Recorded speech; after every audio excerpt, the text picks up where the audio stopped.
this computer. Recording in progress. All right, everybody. Sorry about that. Welcome to Hash Church. What a great name for today's Hash Church, the Vegas Aftermath. And I basically am deathly Oh, ill. that. I Come got on, real sweetie. sick last night. No, no. And let me just close that so I don't have to listen to it. Welcome, Caleb. Welcome, Colin. Thanks for the call. Holy shit. What a great name for me to name this show. The Vegas Aftermath. Dude, the Vegas whoop flu, bro. I mean, Well, I'll tell you what it really is. I got enough Puffcos to have my own Puffco, but it immediately just turned into everyone's Puffco. And I shared that Puffco, I would say, with at least 500 people, maybe more. that's So I have yeah. like the craziest chest infection, the craziest pounding headache, the craziest everything. But that will not keep me from doing my hash church, and that will not keep me from shouting out my sponsors. So give me a second here. Give me a second. Holy shit, dude. That's so funny, dude. I get the call from Colin. Dude, what's going on? Are you like, what's going on, dude? Oh, well, you know what's going Bro, on. I thought something was wrong. I was like, everything good? And you're like, Something was wrong. I could hear it in your voice though, like immediately. You're like, yo, Hello. yeah, you're like, yeah. Anyway, All right. Well, we're gonna figure this out. I'm on such a small screen. My Zoom has disappeared all of the buttons that I need to use. So let me figure out how I can share this screen. And if I can do that, I'm gonna put up my spot. There it is. All right, it is.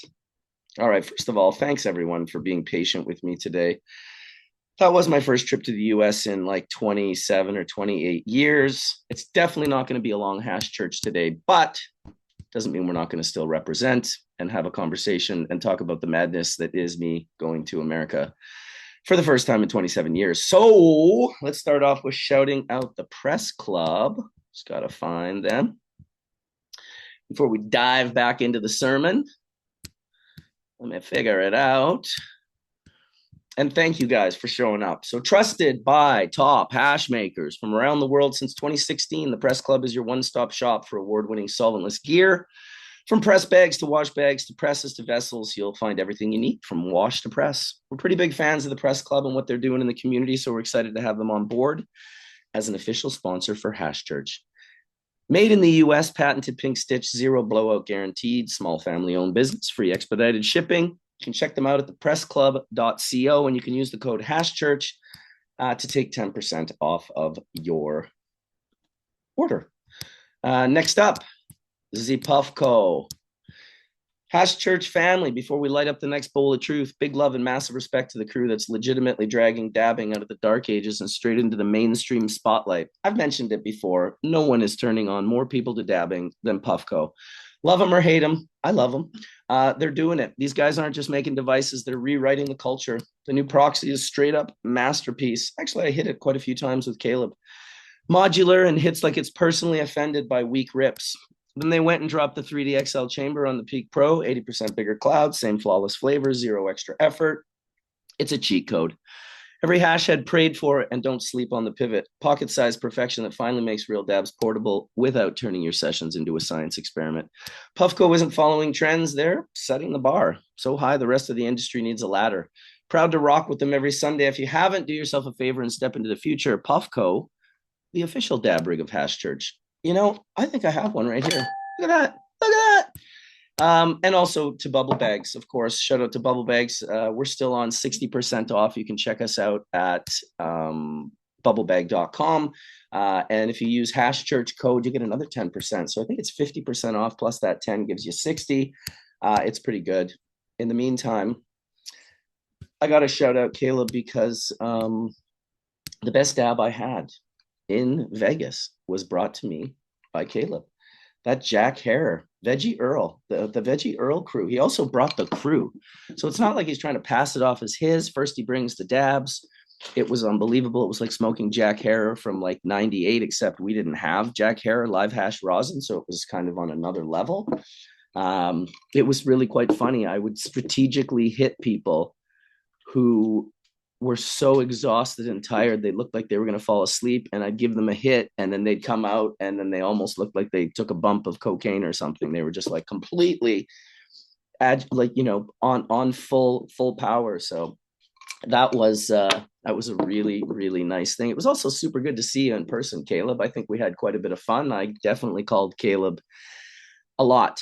He had a whip, so it was easy for him to like, yeah, dude, come on down, let's do this. So cheers to you, Caleb.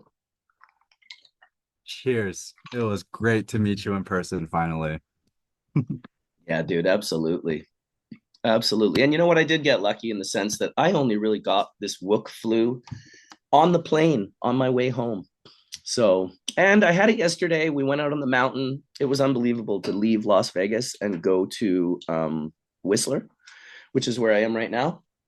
What a crazy contrast to go from Vegas to Whistler. And yesterday it was just giant snowflakes, beautiful powder. I was riding with my son and wife, just on the side of the runs because that's where all the stash was. And I suspect we're probably going to do it again today if I don't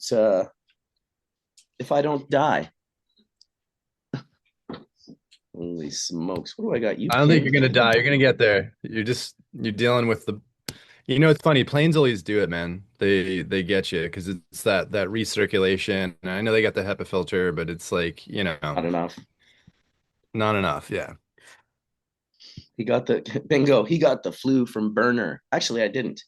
I don't know who I got the flu from because I don't remember really meeting anyone that was noticeably sick, which at the Cannabis Cup you'd see all the time in Amsterdam. I didn't really see anyone noticeably sick, but I will say that I'm You sick. got the Wook. You got the Wook cough, huh? Well, yeah, it's like in my head, in my chest. I'm pretty Yeah. healthy, guy, so I'm hoping that I'm going to push this out, but it's rough. Yeah, it was my fault for the cookie flu. I typed in Wookie flu and autocorrect put in cookie and I hit return before I could see it, and it was the running joke of the morning. So Nice. That's hilarious. Nice. That's Chocolate chip in hilarious. it, huh? I just went with it. I was like, well, that's the cookie flu. I guess we can, yeah.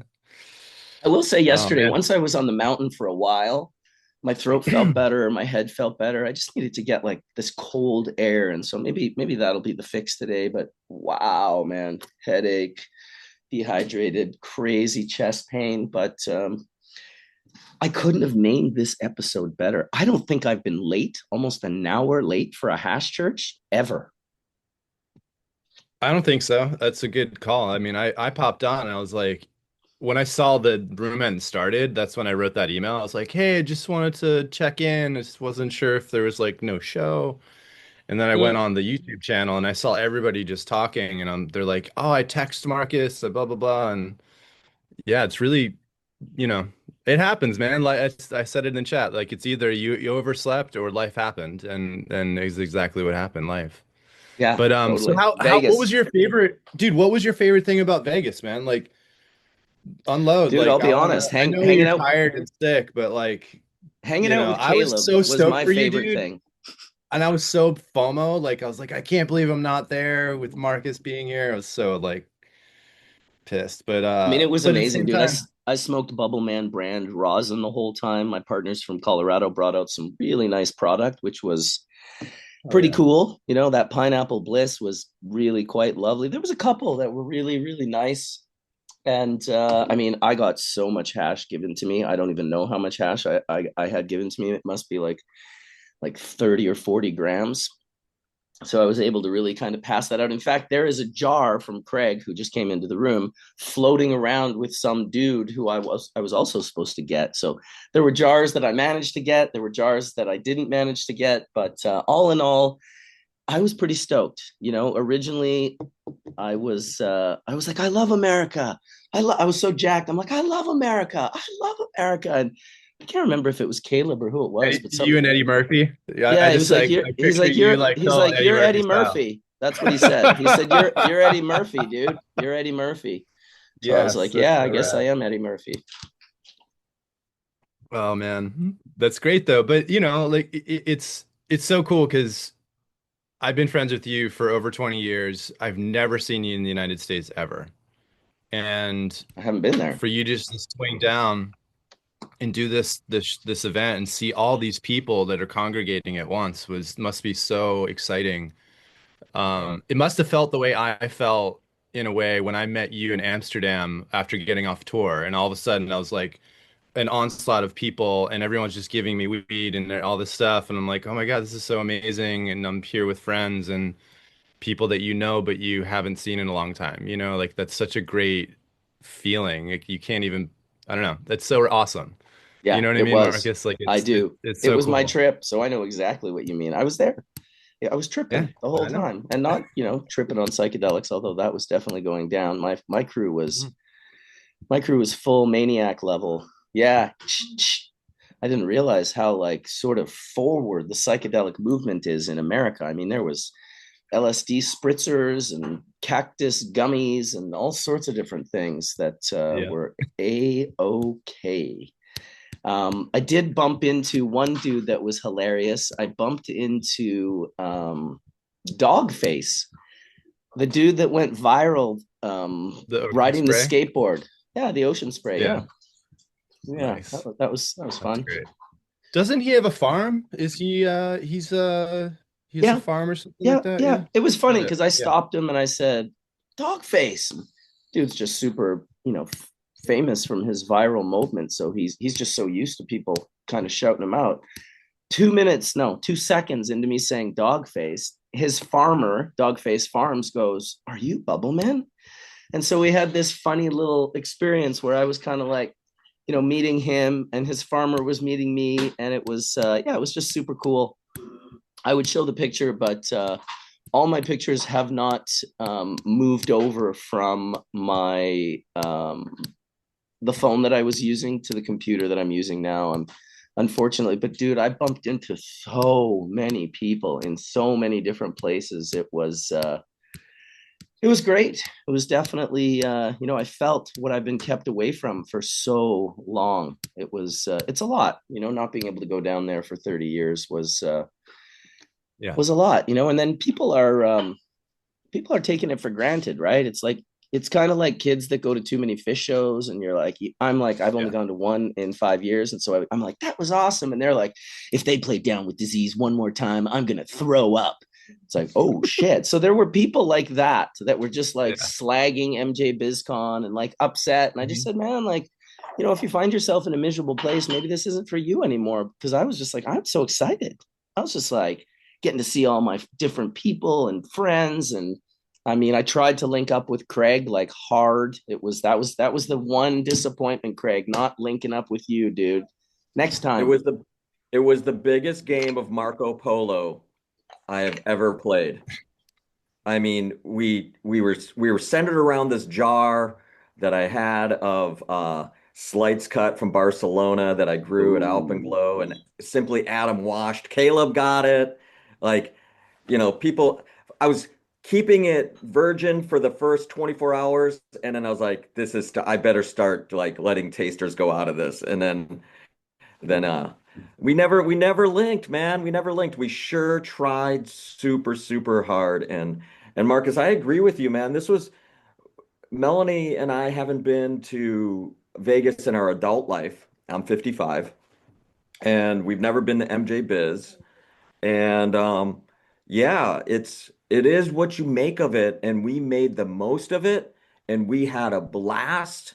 And we were there to get our award. We were awarded MJ Bowl Best Sun-Grown Flower in California, with our Jack, and it felt amazing to be there under that cultivar, standing on the shoulders of giants, and just being able to repeat that name and a little bit of Jack's story. And it was fun. And I'll go a little bit deeper. In the Buddhists that put on the contest, they ran it in a different way. Like, they didn't give contestants the microphone or the winners the microphone. They gave us a press room with multiple reporters in different rooms. So we did accepted the awards, and then we went right off to a press conference and was able to give like solid, you know, verbatim what we felt and what we did, and messages we all wanted to get across, right? Everyone's got their own little message they want to drop. So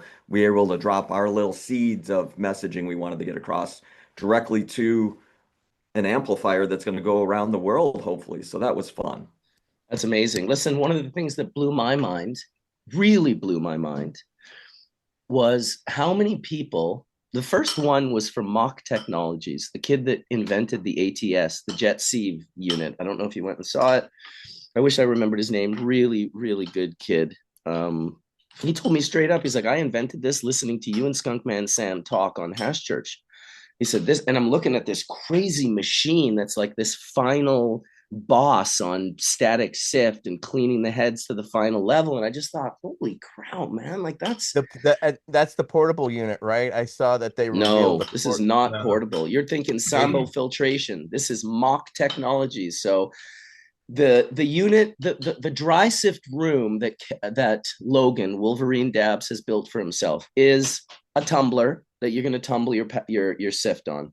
Then you're going to collect that. You're going to put it in a 4-screen vibratory sieve that you can get from Sambo. That'll prepare the resin to be poured through the static sifting machine, which is the plasmatic sifter. And they had all sorts of different sizes: the desktop, the R&D. They had a $15,000 unit, and then they had a $30,000 unit, and then they had a $70,000 unit with the biggest plates I've ever seen. So, and then the final machine is a different company. Again, it's called Mock Technologies, and it's like a jet sieve. You put a top on it, it's blowing around, the heads are staying on top. There's a vacuum sucking underneath, and it's pulling stalks and contaminant. And in a very short period, you can turn, contaminated dry sift into pure heads. So it's just kind of like the final piece on that. And yeah, it was amazing to have him be like, dude, like listening to Skunkman Sam and yourself on Hash Church is literally how I made this machine. And I heard that story a couple of times, man. Like I'm telling you, what we're doing on here is really moving the needle, and it's inspiring people. And it made me feel like when people were finally telling me this stuff, that it's important to tell people when they inspire you, that you want to let people know. Because I had no idea that I mean, I hope that Hash Church is inspiring people, but unless people tell us, we don't have a bloody idea whatsoever. Obviously, I know that Wade inspired people because I get messages every single day about him. But for the rest of us mere mortals, it's nice to know that we're, somewhat moving the needle, the best that we can. Well said, man. Yeah, no, I think it's, there, and those that are not able to buy a Mach 2, there's a term for this. It's called a vac tech, and you can 3D print a plate or a circular piece and then snap a screen onto it and use a bucket, close that bucket, drill a hole in the bottom of the bucket, stick it through, and you can do a similar thing. It's not as great as the Mach 2 but whatsoever, but you can understand sort of what this technology is and does It's amazing. and why it's so important. It's like life. It's so cool to kind of, to follow up with what Marcus is saying, to see these machines in present day, because these are little incremental steps that were happening until these big broad steps with engineers and people that have different skill sets, and they're taking these ideologies and as Marcus said, they're learning from those of us that have been so passionate about figuring it out in a DIY sense, and they're elevating that in ways that are just so beyond our wildest dreams. It's amazing. So well said, Marcus. I think that's so cool. And it's great that you are getting that, because you do inspire people, Marcus. Like I mean, you've inspired me since, we met. I mean, and it continues to happen, right? Even as friends, so it's great that you're seeing that, because I hear it all the time from people, just so you know, that people say that about you all the time to me. So, yeah, so I think it is important, and you're right. Sharing these like concepts are what does move the needle, even if we don't see it every day. Someone's out there thinking about it, because I think about it in the creative sense sometimes. Like 1% of most people are going to take a 10% of an idea and make it into something, right? it's really rare that you see someone take a simple concept and go all the way like Mach 2 did. It's a very difficult thing. So, That's for sure. you And know, of course, if you don't have the kind of funds for such equipment, a 200 line per inch screen in your hand is going to be that Skunkman Sam methodology. I think personally, no matter how many machines you have, the hand, that that Skunkman Sam component of purifying gland heads to 99.9% purity will always have a place in my. And I'll tell you, when I originally started doing this, we didn't wear gloves. Like the first time Sam showed me, it was just on his hand. He never wore a glove, which was incredible because it meant everyone that ever took a rip off Sam's hash came from his hand, like right from his hand, not a nitrile glove, not a rubber whatever, like Sam the Skunk Man's hand, which is pretty epic.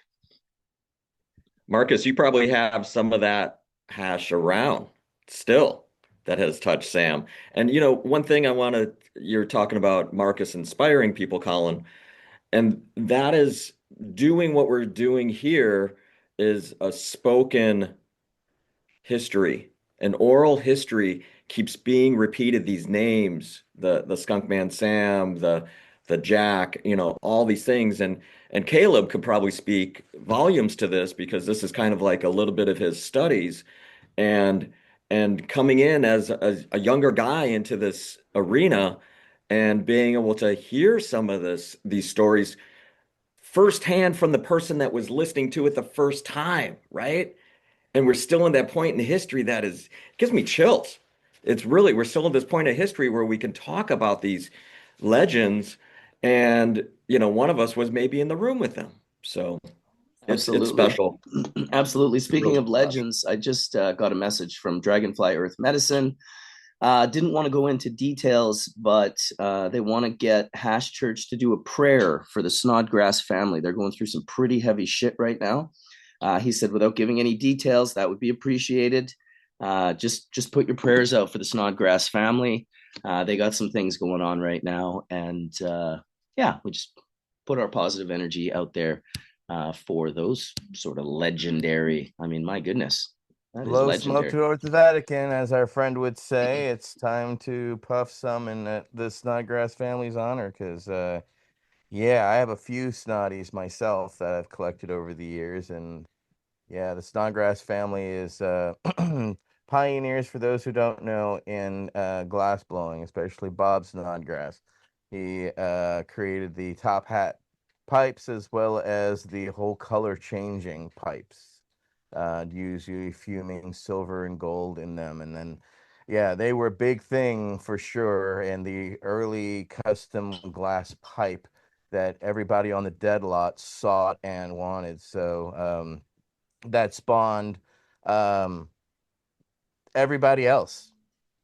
This Totally. yeah, really My first Bob's glass pipe was a Hugh Grass, and I was like, "Who's Hugh Grass?" Well, apparently it was one of his old, students that studied under him. I got that pipe in around 92 or 93, I would say. And funny enough, I didn't know much about glass blowing. It just was, of course, I would get a Hugh Grass pipe while I was visiting Victoria from my friend's head shop, Ian Hunter. Shout out to Ian Hunter. Ian Hunter passed away years ago after smoking DMT on a canoe in the Kootenay Lake, which is a very, very cold lake. He fell in and he drowned. And yeah, we think about him every so often. Hillary brought him up the other day on the Compassion Club episode. He was Mark Emery's original partner in Hemp BC, and then he started his own thing in Victoria. But yeah, the moral of that story is do not smoke DMT on a glacier-fed lake at 1 in the morning on a canoe. But God bless him. solo, right? If you knew him, you would be like, yeah, that sounds about right. Like that's what he was doing. Just wild. yeah. Everyone's got to do their thing. Oh, my wife made me some tea. She's got me like all sorted out with lozenges. Oh my God. First of all, I need to shout my wife out for putting up with me and being the most amazing human being ever. Ooh, she's over there kind of probably shaking her head at me. Are you shaking your head at me, sweetie? Oh, well, you're welcome. Thank you. My goodness. Don't thank me. I'm thanking you. I will never change my mind. I hear a lot of people say, women, I hear a lot of women say lately that we don't need men. Well, I'm here to let you know men absolutely need women. We need you. We love you. And thank the Lord that you're here, because if it was all dudes, kind of like Vegas was the first couple of days, that would be a little rough. Without my Well, you boss know what? mama, there would not be an Alpenglow, that's for sure. Boss mama runs our show 1,000,000%. Yeah, you got a good one, dude. You got a good one. Yeah. Big thanks to the feminine energy in everyone's life. It's awesome. Oh my God. You know, Directing. I think you guys have a really good perspective on Vegas, hearing, Craig and Marcus, I share that same sentiment. When I go there, I kind of come with my arms wide open, my ears wide open, eyes wide open kind of mentality, mouth wide open, let's eat food and go explore. Yeah. Um, I try not to get into I can't believe people do this here or whatever, those types of thoughts. Like Yeah.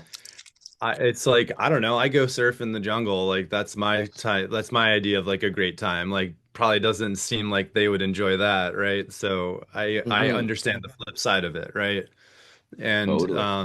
and I think that's a healthy way to kind of view it, and it can be really rewarding. And I think you're taking all the greatness out, and highlighting why you're there, Craig, because you're talking about what's important to you, why the plant matters, why what you do matters within the plant. And there's been a lot of talk about streaming services and artists and things like that lately, and I wanted to kind of bring this perspective from that into gardening. And it's like if we don't devalue who does the thing, we devalue the thing ultimately. And we need to value the farmer like we need to value the artist. And it's odd to me that we value middlemen, such as, i.e., the retail door. No shame to retails; they're great. We all play a role, but it's a togetherness that I think we're missing. And I feel like consumers need to know you, Craig, your wife, Melanie, your farm, your brand, and that connection to these things help you build a relationship and a trust system that Yeah. allows them to go into a store and say, "Yo, Alpenglow Farms is my spot, is me, that's me. That I'm taking ownership of that. That's what I relate to." Yeah. And I think that's really important, man. And good on you for going there and taking advantage of the opportunity to get your voice out there, because that's exactly what I try to do. I know that's what Marcus tries to do. Forget someone, yeah, we know all the other stuff's happening, but that's not why you're here. It's like the wrong focus of energy, I want Yeah. to. So In I your in want. your in your other bit in your other line, you could even talk about like you could sample an entire album and put it out and never have someone actually play. And it's like Vegas was built on a plant and a yes, farmer, and showing up there, we were like, should we go? Should we not go? Like because once we were going because to accept the award. And then yeah, we're like, we have to go. yeah, We Yeah. have to go, I'm right? glad All you the did. equipment was built to process this plant. All the people there are here to, you know, get our legalese together to, you know what I mean? There was every kind of concept of the business, and it Hmm. felt really good. And one last thing, we would go up to some booths and people like try to sell us the latest widget or whiz bang thing to do this or that. And we're like, no, we grow in the earth and under the sun with some chickens. And they're like, well, whatever. And I go, yeah, to the point like the people have spoken and feel that what we're doing is right. Exactly, And they were dude. just like, they didn't have much to say These after are the that. And widgets. These are the widgets you guys use yeah, right right. here. Yeah. And you don't need heaters and plastics and all those things when you're dealing with Humboldt County. Southern Humboldt is a sole center of sun grown. I kept saying that the whole time. It's like to have a climate right there that does just what it does to the plant to produce the absolute fire. And when you look around the room, even there, the majority of the words came from Humboldt County. And that's huge. That's really huge. And even in Huge California surprise. right now, Listen, the most of the best awards at some capacity come back to Humboldt. dude. Well, yeah, It's the you center of have the the cannabis universe, dude. Like I said, the dab that Caleb brought me, the Jack Herer, like pre 98 or whatever it was. Yeah, that was grown in Petrolia, at probably That's Dylan's right. farm, I'm guessing. That's Yep. right. That's right. Yeah. So that was representing the best dab that I tried while I was there. And I tried a lot of dabs. I had people coming up to me. I had one guy from Washington State. He almost missed his flight. His wife told me the whole story. He pulled out rosin that he wanted to share with me. He was really a nice kid. He pulled it out in parchment. And of course, I was busting his balls a little bit because I hadn't seen rosin in parchment. He had like ounces of honey banana and all these beautiful, like in parchment. And he had like, you could tell like he had just grabbed a sheet and folded it 19 times. And, he was just nervous. And he was just one of the nicest dudes I met. We sat with him at a table with him and his wife probably for around 40 minutes, sharing their dabs. He gave me jars of dabs, which I ended up sharing with a ton of people. He had a papaya, he had a honey bananas, he had all the good stuff. And so he was a real pleasure to meet as well. And then I got to give a shout out to Michael and Andrew and the entire Arcana crew. So that was day one. I landed, I called Caleb pretty much right away. I was like, hey, dude, are you in Vegas? And he's like, yeah, dude, I'm in Vegas. I'm like, well, come on down. So he came down and ended up coming to this dinner. It was Raskaya's birthday party. And, it was all the whole Arcana crew. Josh D was Reverend Fuji was there with some of the nicest OG Kush flower buds that I have ever seen. I mean, it was straight out of 1993, which is the year that he said he'd been growing it since. So he had some really, really nice things. It was nice to smell jars that didn't smell like hay or have a jar flavor to them at all. This was like a very high level of just awesome people. And we ended up they rented out the whole restaurant. What was it? The Fresco Italiano. Had some beautiful eggplant parmesan, and I brought my whole crew. So I had my buddy Ted from Missouri, my partner there. I had my partners, Ryan and Drew, who's our sales guy in Colorado, as well as Daniel, who's a partner of mine in New Mexico, as well as Colorado. And so it was really cool to like roll with this group that has been, working with me for a couple years now. Never, I had met Ted, he came up, but a lot of these people I had never met. And that is definitely unique to have that kind of relationships with people that you've never met. And I got to say, like, I think a big part of it for sure for people with me is Hash Church. It's like, okay, I've never met this guy, but I have watched like 492 episodes of Hash Church, and I'm pretty sure that's who he is. Like, I'm not an actor. I don't know how to be like Bubble Man on camera and then be some other dude off camera. That's not who I am. But yeah, it was really, You're like really this all the time, people. He's like this all the time. And we love you for it. You're not lying. Heady dabs 24/7. Heady dabs 24/7, and staying in the most Vegas hotel ever. I was staying at the Cosmopolitan, which was like walking with Caleb through the Cosmopolitan, and it's just like, whoa, this is a very trippy place.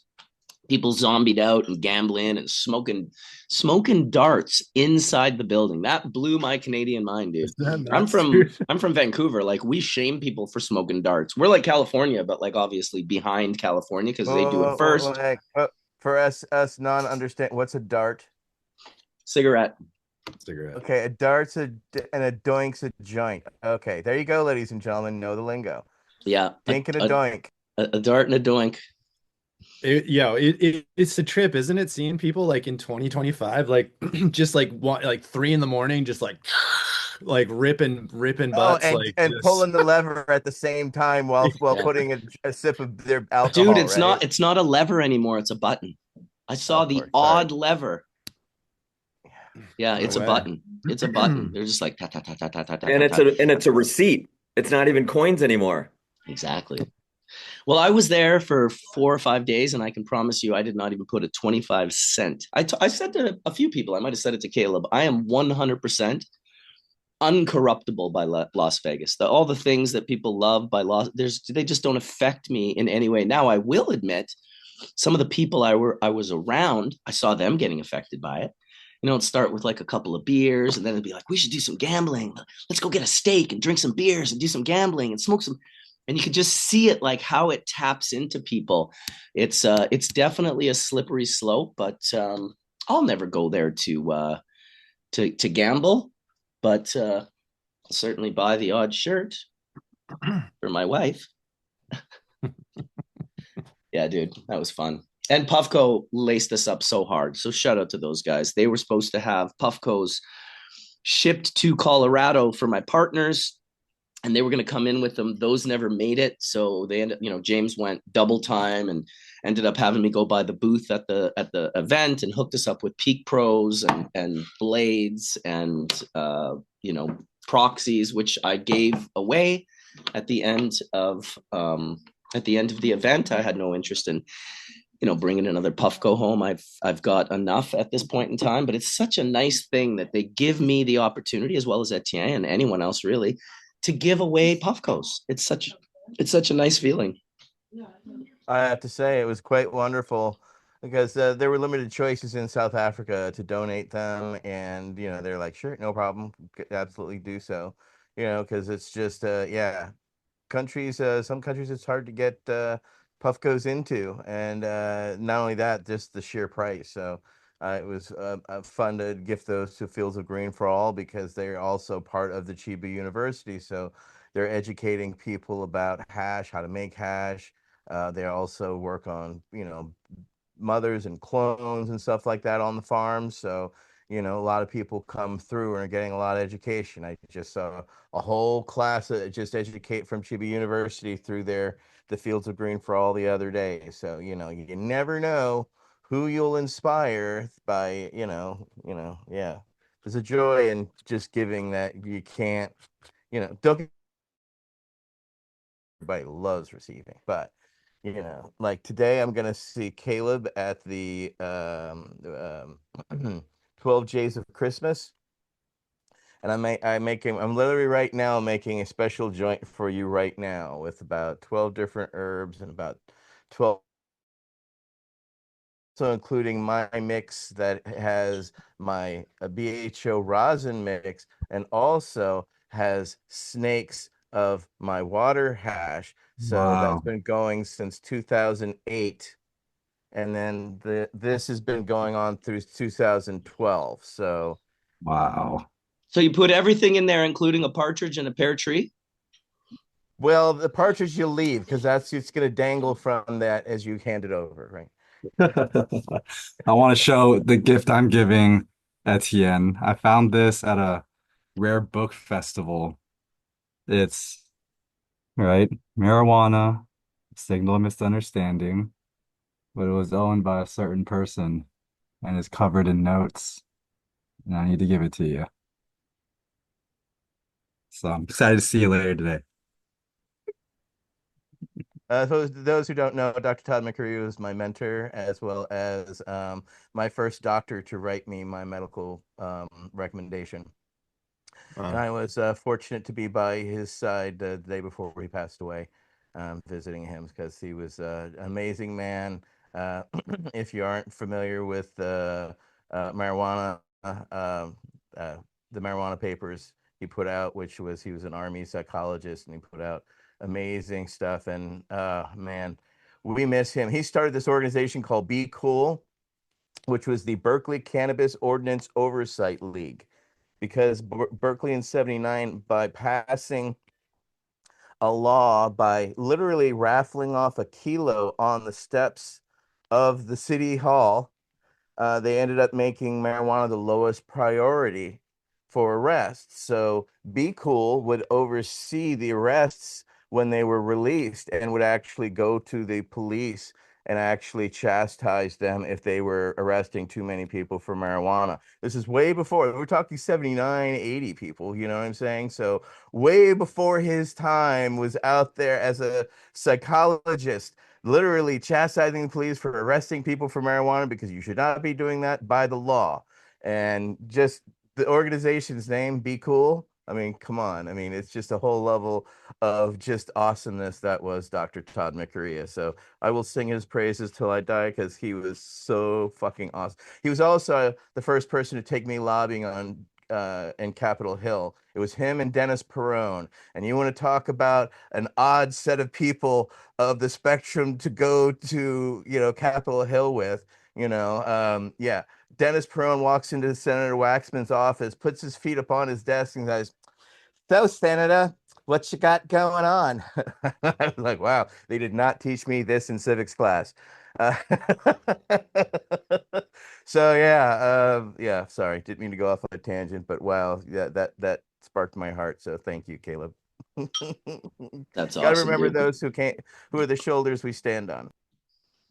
Absolutely, man. 100%. I'll tell you, after that trip, I am going to be in the US a lot in 2026. I will definitely come to California for the first time. First time ever going to California. How crazy is that? Oh, you're In definitely coming to Humboldt. Humboldt County.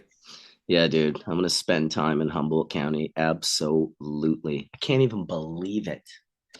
We'll It's take you from corner to corner and give you the biggest farm tour in your life. It'll I'll be fly fun. out for that, man. I'm like, yeah, I'm gonna like I want you to come to New York too, man. Like I want you to come to the East Coast. I want to take you up to Maine, show you all the farms up there. It's so much diversity, man. That's like, and it'd be cool for you to see how different NorCal is from the East Coast. Like it's really the environment. Like Craig, your environment is so, you guys are so blessed like to have this. It's like nature, nature's chemist and nature's controls just like super dialed all the time, it's just so wonderful, man. It's really, like I was at Ian and my good friend Adam, they run Mendocino Grasslands, and I was on their farm, and they have just such a cool property up there. It's so beautiful. It's the Marcus. You should definitely go up there and check out that as well. Wow. Yeah, it's gonna be I'll go see there's Brian for sure on in Maine, yes. which is funny because it is very different. But Brian brought the West Coast to Maine. A lot of what Brian's knowledge and True. history is from, from California. So it's pretty It's cool true. how California has, way before Hash Church inspired the cannabis community and industry in a way. I've always said that it's the center of the cannabis universe. When people try to argue with me, and I'm like, look, dude, like I'm pretty sure that I'm right here. Like for us, for BC, it was all Californians. It was like, they didn't want to go to war. Don't blame them.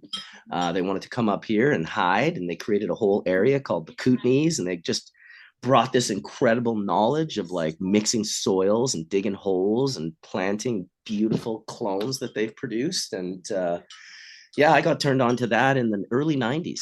It was the first time I went to the Kootenays, and I dug holes with my friends, and we mixed soil and we planted, I'll never forget, the A1 magenta.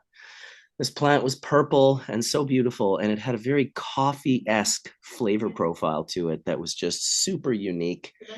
Gotta love remembering things from the past. You kind of get nostalgia mixed in there, and you get a little bit of accuracy and some non-accuracy, and you create these incredible memories. Shout out to my homie Neil, who hooked me up with his little haze rosin. So I've got the nice haze rosin here at home. I know Caleb would be all over this, I can promise you. It smells like just perfume. Some of that Oh Jack, man. man, when you blew it out, and then it would take a couple seconds to sort of translate in the air, and it's like, I don't know what was happening, but it seemed like, you just had to wait a little bit for some of that profile in the air to volatilize and disappear, and then the flavor profile that was left was just complete and total perfume. And so It's that funny was, you say that. you don't think? Does anyone that there's a Gucci Mane song called Kush is My Cologne, and then there's a addendum there, Haze is her perfume.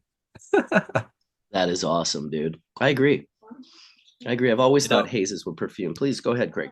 yeah, that Jack that you smoked, it's the same cut that I won the best flower with too. Yeah, Dylan and I grow the same cut. Wow, I'm not surprised, dude. It is It's a special. There's beauty. no doubt. There's no doubt about it. It is special. When Dan saw Jack's son, he wanted us to produce it for his brand, but ours was already spoken for. But he's like, this one's spot on. He was Dude, I'll really tell you, weird experience. I bumped into Dan in the elevator at my hotel.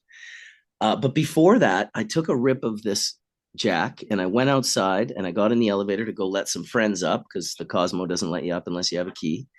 And so I went down and I got in this elevator, and there's this tall kid in there, and he had a hat that said Jack Hare. I said, "Oh, you got a Jack Hare hat?" And then all his buddies was like, "Yeah, yeah, this is Jack's grandson." And I was like, "What?" And then I kind of came back and told Caleb, I said, that was such a weird experience. Then a day later, I hit it again and I go in the elevator and Dan's there wearing the same hat. And I ask him and he's like, that's not my son. Like, no, Jack doesn't have a grandson. Like, those are probably he said, did you see the big bus on the floor? I said, yeah, I saw it. He said, that's not us. That's someone trying to steal Jack's name. I was like, oh my God, dude. Holy shit. There was a whole giant bus on the floor. And Dan was like, it has nothing to do with me or my dad. I was just like, oh man, it kind of bummed me out a little bit. But at the same time, I'm sure that, in the cannabis industry, one of the things I find is that we are very willing. I don't know if the word's willing, but we're very not willing to call people out and throw them under the bus. So what we do inevitably is we protect them, and they end up doing these things over and over and over again. I've always kept myself neutral. I don't want to get into any fights. I saw Tony Verzura on the first Smoke of the Day podcast the other day, telling the story of making rosin in the late 80s, early 90s with Compassion's bowl and the double boiler. And I was like, he is not telling the truth. I went in, Nicotine, Great Gardner, Chadwick, who was Compassion, all calling him out, saying, dude, that is not your story to tell. I knew you couldn't go on a hash church and find Tony telling that story 10 or 12 years ago because it was just untrue. And for the first time ever, I went podcast, on. What podcast was this? First Smoke of the Day. Yeah. So I went in and I actually was like, you know what? I haven't said a single thing publicly since Tony and I kind of went our separate ways. I don't hate Tony by any means, but I'm fucking calling people out from now on when they're lying and they're stealing the history and they're rewriting the history because it's just not fucking cool. Not to mention also, you don't have to do it. What you've already done is enough. Whatever it is, it's already enough. You don't have to go out of your way to create an optic that, it was just such an awkward thing to see him tell Chadwick's story on this podcast without, like, it was borderline sociopathic.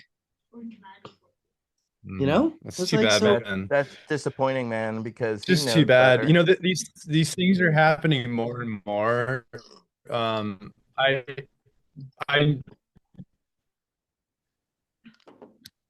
Did I freeze or did he freeze? You froze up. You got so mad you froze. Try again, Colin. He's back. I hear him. I see him. It's just too bad. Maybe it's me. Must be me. I did get pissed because I hear this happens a lot, man. And like I know Marcus, you and I have known him for so long, and Tony, come on, dude. Dude, he's done lots. Like it's like you did a bunch of stuff. Yeah, like, you don't need to. Yeah, come on, guys. Like, come on. Like, yeah. Chadwick has not been in the space at all since that post in 2006 on the hash rosin, making it in the double boiler bowl. Now, it never caught on. I did it once. I wouldn't say that I made, that I've been making a bunch of rosin. For me, the first rosin I ever made was in 2014 when Soil Grown showed it to us. But I played around with his little method and made a couple of dabs, and I thought it was pretty cool. I thought his photos were beautiful. But Chadwick, aka Compassion, he hasn't like done a bunch of other stuff. So let's just leave that alone. Let him have that because it's his. Yeah. He brought it to all of us. It's historical. You can just go online and you can see. That's the other thing, man. I'm blown away at people telling fibs that are super easy to expose as a fib. You know what I mean? Correct. We put everything on the internet. Everything we know is on Hash Church, and it's been there for 10 years. So, if Etienne was making rosin in 2006, I can promise you in 2012 or 13, he told that story on Hash Church. Because what are we doing? We're keeping the best stories. We didn't start Hash Church till 2015, so let's get that started. Okay? I have no idea. Yeah. No, someone told me 2013. Maybe there was some, but I finally came around like 2015. But we were with Soil Grown. He showed us. We did that all in Spanibus together, right? That's the time we were all together in the castle there, which was fucking epic. Trust me, to be in the Barcelona fucking Sensi Seed Banks fucking. I blew the fuse. I mean, 5 years just to build this castle, just to restore it. And here Yeah. we are hanging out in the galleries, fucking literally using hair pressing, to literally make rosin, right? And we were all just like, what the fuck? It was awesome. It was a lot of fun. And wasn't he there too? So, I mean, it's like, We that's were all just, there, and I blew the fuse in that 14th century building. that's right. And I remember because there was a women's conference happening at it. So Ben was just kind of like, yeah, you guys can have this little corner. But the whole thing was this women's event that was happening with all these women. And I totally plugged in my D-nail and blew the fuse for the entire building. It was classic. And I Yeah, have I a mean, like, soil grown press, a glass press I got from him later that year at one of the festivals. And I still have that. That's a prized possession because of just the history itself. I have an actual dab press from the guy who actually did it. You know what I'm saying? That's Yep.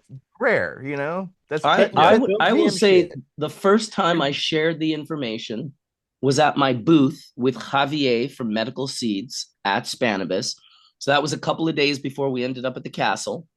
And we were showing everyone from the great gardener to Remo, DNA were there. Everyone was standing there with this little hair straightener hash thing. And it was quite a historical thing to just be a part of. And your history is your history. You never have to rewrite it. It's good enough. Like, it's only insecurity that would make you feel like your history wasn't good enough. Whatever you did and have done in this industry, it's enough. And if it isn't, then do more. But don't make things up. Don't steal other people's stories.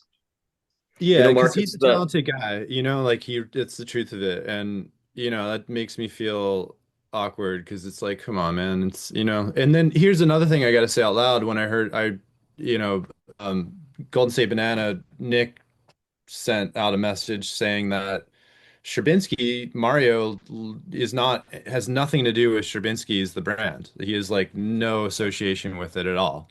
Yet there was a huge activation in the center of MJ Biz that had his name on it and had gelato right there in the center of it. So Dude, they were giving out ice cream and gelato. it's crazy. That's And all so that to booth me, was. it just makes my heart crumble a little bit. It's like, like, because I know Mario personally and I like him a lot. I think that he's He's a good definitely, dude. yeah, He's it's one of the only fantastic. people I didn't link up with because he had invited me to speak in the vault. I never found the vault. And every time I went to find him, I went to that Sherbinsky booth, which just had these girls in short skirts feeding everyone gelato. So I didn't know that. I'll have to hit him up and make good on that next time.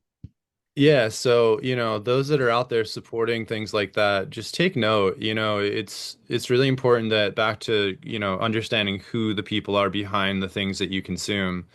That's why this is real so important. Like brands are out there that don't even make hash, that are hash companies, and it's the same thing. So, just try to understand a little bit more about who you're buying from and what you're actually consuming, because it's so important today.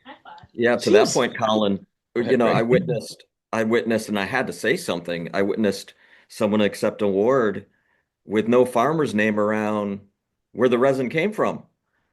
None at all. And I went up to them, I go, oh, we're so and so. And they're like, oh, short notice, they couldn't make it.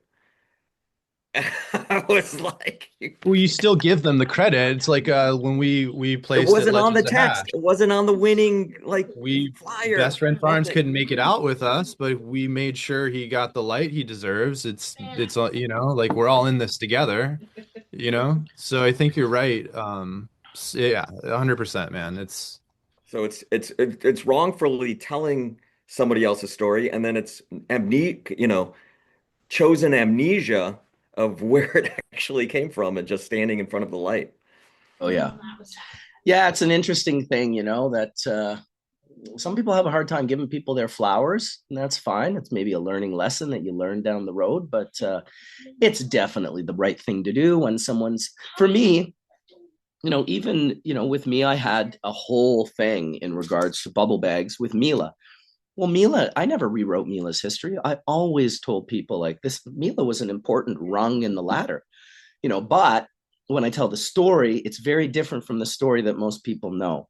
And so, I give Reinhardt his props. I give Skunkman Sam and Rob Clark and Sadhu Sam's water extraction. I give Neville his props. I give the unknown American that told Neville that water sinks or resin sinks in water and is still affected by gravity, because it's the history, and it's super important that everyone who played a part gets to be in that history. And I just don't quite understand why you'd want to sort of steal someone's story. I love We Rob's analogy. mentioned Mikaria earlier, and I also want to shout out Courtney, Dr. William Courtney, who is Absolutely. he still writes our script. We keep an active script in our homestead, even though we don't need to, but we choose to. We still hold the space on the farm and growing a certain amount of plants in that space. And, we've even done that for my daughters as well that are not 21, but are over 18. It's really important to exercise these rights, otherwise they go away. Think about how, we all grew under these scripts from 96 forward, right? And that was I don't want to say a business in itself, but it had a niche and it had supported these doctors and activists to hold the space. If we It don't was keep a talking about, business. It was very much a business for people. yeah, Yeah, I was gonna text that in the chat. I was like, But not yeah, it was everyone. totally. But not everyone. A perfect example Sure. that I can back Craig up on. I got a license.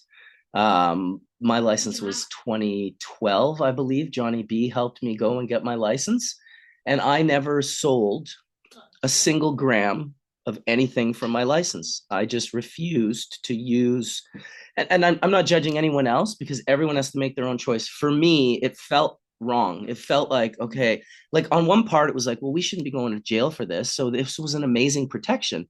But they put us in a position where what was protecting us was patients' rights.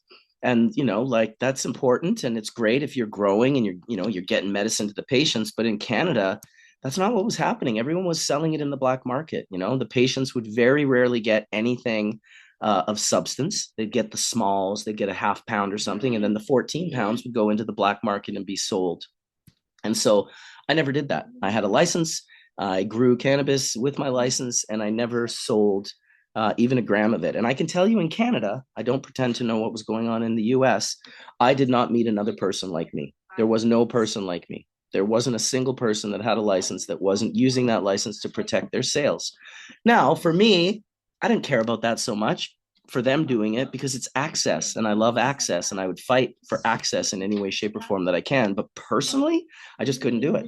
I didn't need to do it. I had bubble bags, I had all this other stuff. And, if someone needed some herb, I could just give it to them, and because I built such a name for myself early on, I couldn't sell any weed to anyone. So whenever anyone wanted weed, it cost me. I just gave it away. And so, for a while, that was like, holy shit, this is actually getting pretty expensive just to give all this away. So I understand that you have to sell it. I mean, the amount of work that you and your wife and your team do at Alpenglow on the farm, like that's farming. That's not like some lightweight, like I got a tent and that's like for real, like one of the hardest jobs. Like you're plugging into this living source, right? Your living source, your Alpenglow.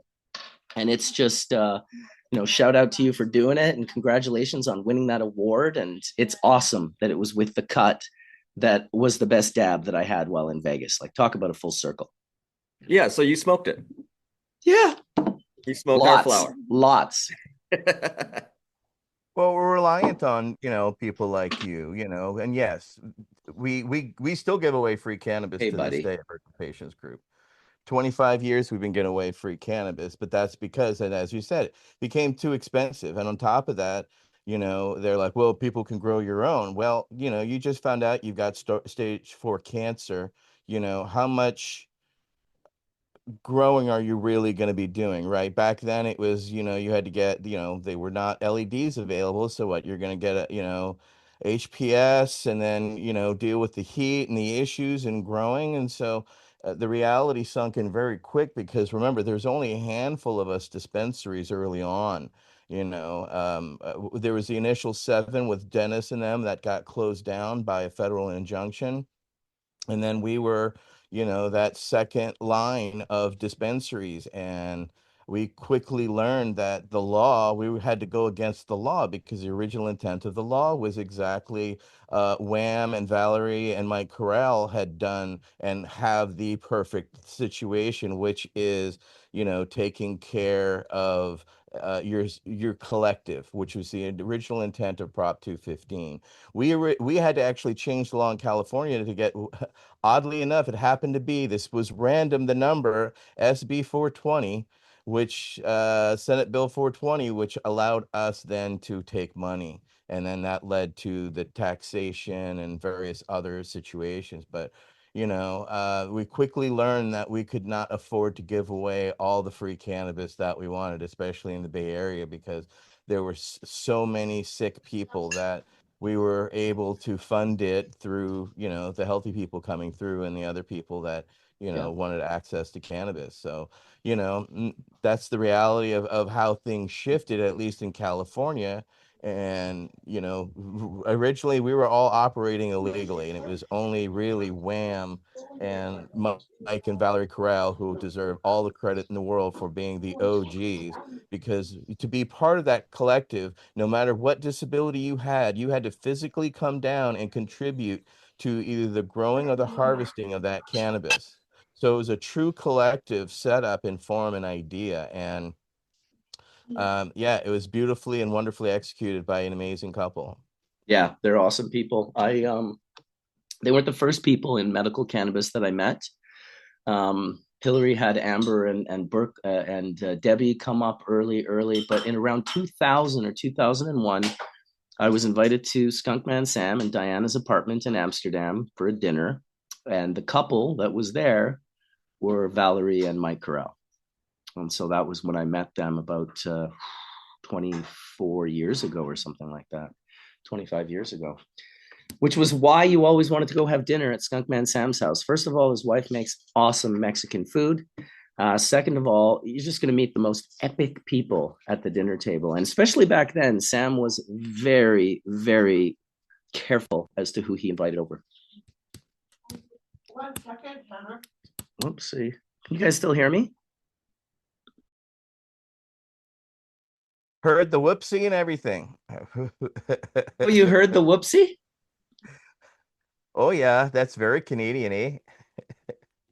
So, it's very interesting what you were talking about earlier, because it's, I'm in the industry, so I follow a lot of industry folks. So there's a lot of industry people complaining about MJ Biz. You know what I'm saying? I've never been. I try to stay away from anything that ends in the word con.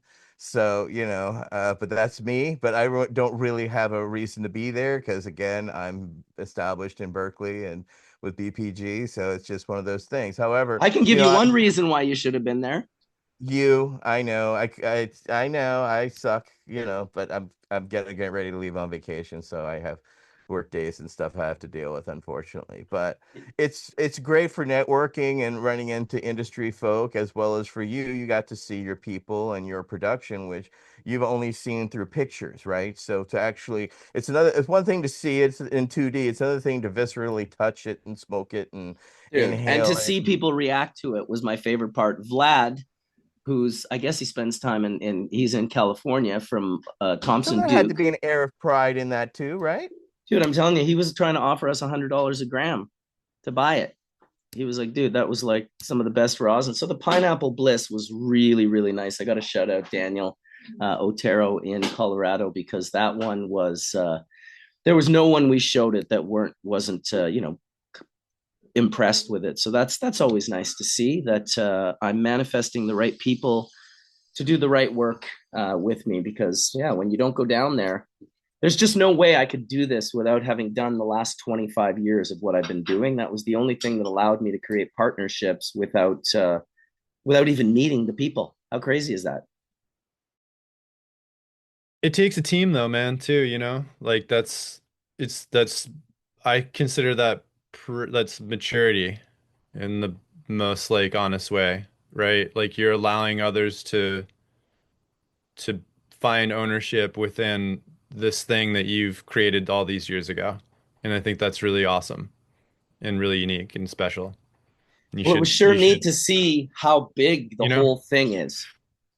yeah. Well, that's too, but it's like, I don't know, like you saying that just like made me feel so proud of you. Like you got to experience someone's emotion from the work, which you put in preemptively before any of it, right? So it's cool. It's like I feel like a Years proud prior parent. too, right? It's you Yeah. had to build up to it, and none of these things happen quick, and then you had to wait No. years to taste it, right? That's a lot of 100. anticipation and And it's going to take years to come to keep fostering it. And that's like you know what I mean? Like this is a constant. I always say this, a brand is a performance over time, and it's a promise you show up for every time. And that's something that takes a lifetime of effort. It's not something you do once. It's not something you just like say and out loud. You do in practice, and you live through that. And it becomes bigger than yourself. And I think that's amazing when people can take ideas and do that with them, no matter what it is. I don't those that are out there doing it yourself, same thing. You don't have to be 20 years in. You have to believe in it and go and show up for it. And that's something I don't see a lot of people do No. consistently, you know? Well, I'll tell you, one of the things I want to do is definitely start throwing some Legends of Hashes in the US now that I can come there.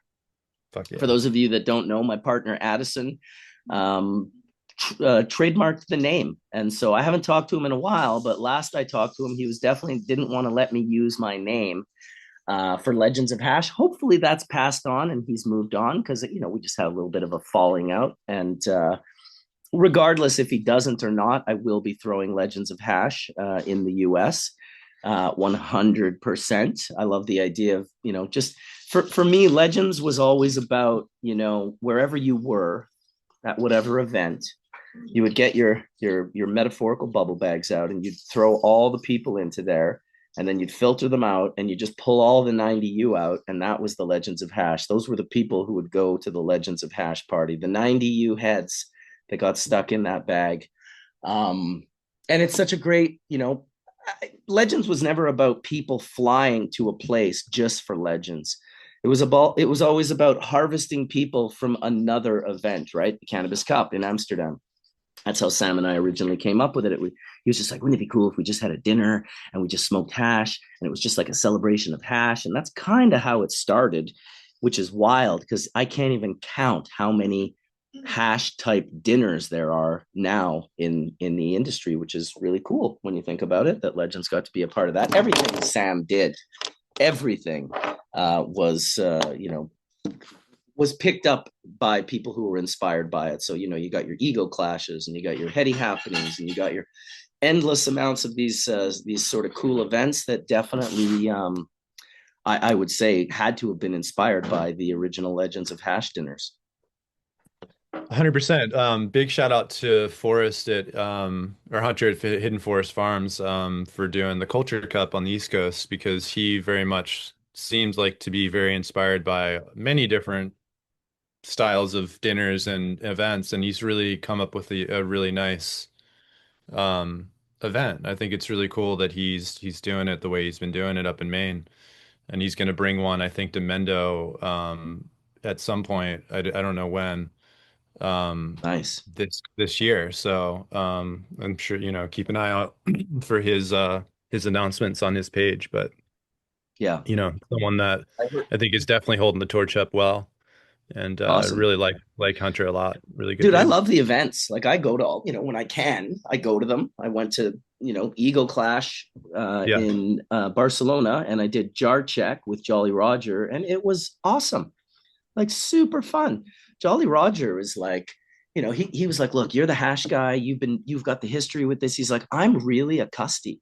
He's like, I'm a hash customer. So I look at all the hash from the customer's perspective. And I was like, damn, dude, that's legit. Here's a guy owning his place, not rewriting his history and telling everyone, oh, I've been making hash since like 92, and he really was like, dude, you're the hash maker. I have complete respect for what you do. And he's like, the reason he wanted to do the jar check was that I brought something completely different to the table. And if you've ever seen Roger's jar checks, he's got a couple of 50 to 60-inch TVs, both set on microscopes. He's got his own microscope right at his desk with a smaller screen that he can have his technical guy just send to whatever TV he wants. And you've got a lineup coming in and people bringing their jars and telling their story. And both Roger and I were looking at the jars, and I was looking at it from a hash perspective. He was looking at it from, is this worth $60 to $70 as a customer? And I thought that's a pretty valid, legitimate perspective. And not, because you'd think that some people in our industry would feel like that wasn't enough, being a custy, that they would have to rewrite their history. But shout out for Roger for not doing that. And honestly, when I did it with him, it made me feel like I should be doing jar checks everywhere I go. Like, it made no sense that I haven't been doing this for 20 years. And I even said to him, I was like, dude, like, I'm not gonna, this is your thing or whatever, but goddamn, dude, anytime you want to do another one, I am 1000% in. What a great event where you just have, we probably had 50 to 60 jars shown to us that day, all in a lineup. And you just wouldn't believe the special things that people had in their pockets. Some things from Hawaii, some things from just all over the world, terroir in a jar. Here you go. What do you think? I thought that's pretty fucking awesome. That's what I thought. It is. How cool is it to just see that much diversity, in such a short amount of time? I think that's the most interesting thing. And, a jar from Hawaii made perhaps with the same cut, grown in a different environment. How about that? Yeah. Things like that. I'd love to see an event where, they tried to do this, I think, or they did do this with Frenchie, where they gave out one cut to farms and everyone grew it and then washed it and everyone showed up, right? That would be really awesome to see. Even maybe take it a step further, like a group of farmers take a plot together, they all grow it together, and then they get a group of hash makers, they get that one batch, and they all wash that one batch, right? And then they show up with that to see the different grades and what they creativity, like what do they make out of it, what textures, or like, that would be really neat to see people come together like that, to show the disciplines. And maybe someone's like, I want to make dry sift out of this, or, Yeah, melt check. everyone's got I a, like that. yeah, Melt check. yeah. I like Melt that going check would both be, directions, having multiple farms grow one Mhm. and then washed by one hash maker, and then one farm being washed by, going both ways through that Yeah. consistency there. I think it could be done today. There's enough canopy to figure something like that out, right? Like years Oh ago, yeah. you could never really do it, but because everyone's like, no, I only have so much. But today it seems like you could actually do something like that and make it make sense. And maybe, maybe you put it out, maybe you put it on the shelf as a product after the event or something to make it all even go a step further to give people Mhm. access to it, I just love the You're organic nature that Legends, Legends was never about a contest until Sam made it a contest. He was just like, everyone was going to Legends. A part of how I sold all my Legends tickets straight up were like, you want to hang out with Skunkman Sam? Because this is the only option you're going to have to do it. That guy didn't stop and talk to anyone back then. You could approach him and he just wouldn't talk to you. He was very particular in the early days. So it was this sort of like this epic opportunity to not only meet Sam and smoke his full melt dry sift out of the hubbly bubbly that Sid Khan would bring down, that was over 100 years old from Afghanistan. It was the opportunity to have Sam smoke your hash and then tell you what he thought about it. And people really liked that opportunity. It eventually turned into more of a, like a organized contest. But in the early days, it was really about just getting this amazing guy's perspective, right? It was all about Sam. Like, what do you think, Sam? Like, oh, I really like this one. Like, back then, you have to understand, no one had hash like Sam. Sam's hash was like 20 points above. Okay, so who was traveling to all the hash producing countries and getting seeds and then bringing those seeds back and breeding them and then using his own like secretive method to isolate without the use of water pure glandular trichome heads? I can count on this hand how many people were doing that. It was him, just him. He was like the only person doing that. And so obviously his shit was on a completely different level than the rest of the world. Now, I will say the rest of the world has caught up very well But Sam lived in that zone by himself for close to 20 years. You know, like when I first went and smoked his hash, it was shockingly powerful. And and I've told the story before of Rob Clark saying, "Oh God, I was at Sam's house. I left so stoned." And I was young and kind of thought I had the best hash. And I was just, oh, how stoned could you be, Rob? Really? Like, how stoned could you be? Well, I found out extremely, like more stoned than you'd ever want to be. That's how stoned you could get hanging out at Sam. And that was if you were puffing one bowl for every 5 bowls that he hit, because I just couldn't keep up with him. I think the first time I smoked with him, I would say he smoked about 60 bong rips in his living room. And I took maybe 30, which was a lot. Like I was good after 2. So shout out to Sam and his caliber, because yeah, it set the bar.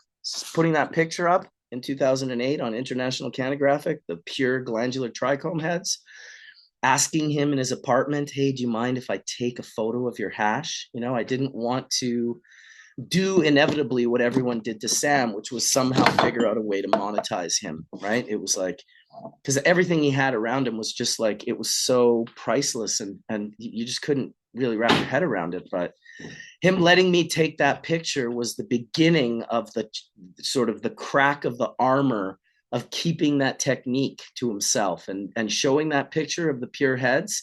That absolutely led us to where we are today, where you could walk a floor in Vegas and see all of these incredible machines that are going to isolate pure glandular trichome heads. It's pretty cool. Pretty darn cool. I saw that Raw had the new cellulose tips. That's crazy, Caleb. I tried. I didn't really try to talk to him because the guy's so busy. But I have a friend who has created a pretty crazy thing. I'll see if I can find it in here. It might be on my other phone. It is. I got to go get it. I'll be right back. You guys got to see this. It's basically in regards to a rolling paper. So you guys met Ori a while ago. He came on Hash Church. He showed all the holographic THCA, and he had all those super cool, crazy inventions. So he sent me this the other day, and he said, if you see any seed companies down there, get them to check this out.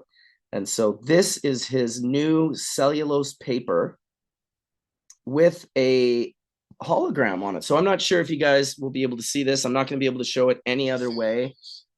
Maybe I can pin myself at the top here. Here we go. So this is a cellulose rolling paper with a hologram on it. Now, there's no ink on that. That is nothing that you can't smoke.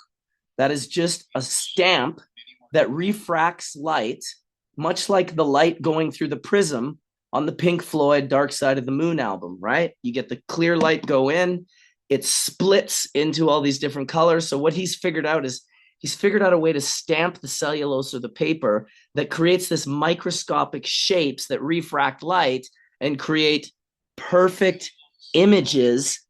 You could have alpenglow on there. You could have, so now the most important thing about this is not that it's cool and awesome, that it prevents counterfeit. And how much counterfeit do you think Josh from Raw is suffering from right now? I bet he doesn't even know how much counterfeit he's suffering from right now, as well as talking about this years ago when this was a concept and it was kind of rolled out. I remember us talking about it here on Hash Church, but I want to say that was definitely 7, 8 years ago. Didn't we have this guy on? I don't. That's too long. Yes, it's too long. I've only known Ori for about 3 or 4 years. So, and he's the guy that holds this this information. But from a rolling papers perspective, if you're from Raw or Zigzag or OCB, reach out, get in touch. I'll hook you up with Ori. These papers are mind blowing. You know, you could reach out if you were just a company that wanted to make your own custom rolling papers that had, your farm logo or whatever it is that you wanted to have on there. But I think that's low hanging fruit. That's fun and awesome. But the real value is keeping the counterfeiting from happening. And that's a big one. These companies are losing an enormous amount of money from people just ripping off their product and selling it as their own. That's fucked up. But I mean, it's always been a problem. back when in 2010, Arion had tried to take other companies to international court regarding counterfeits, and because they were outright taking his name.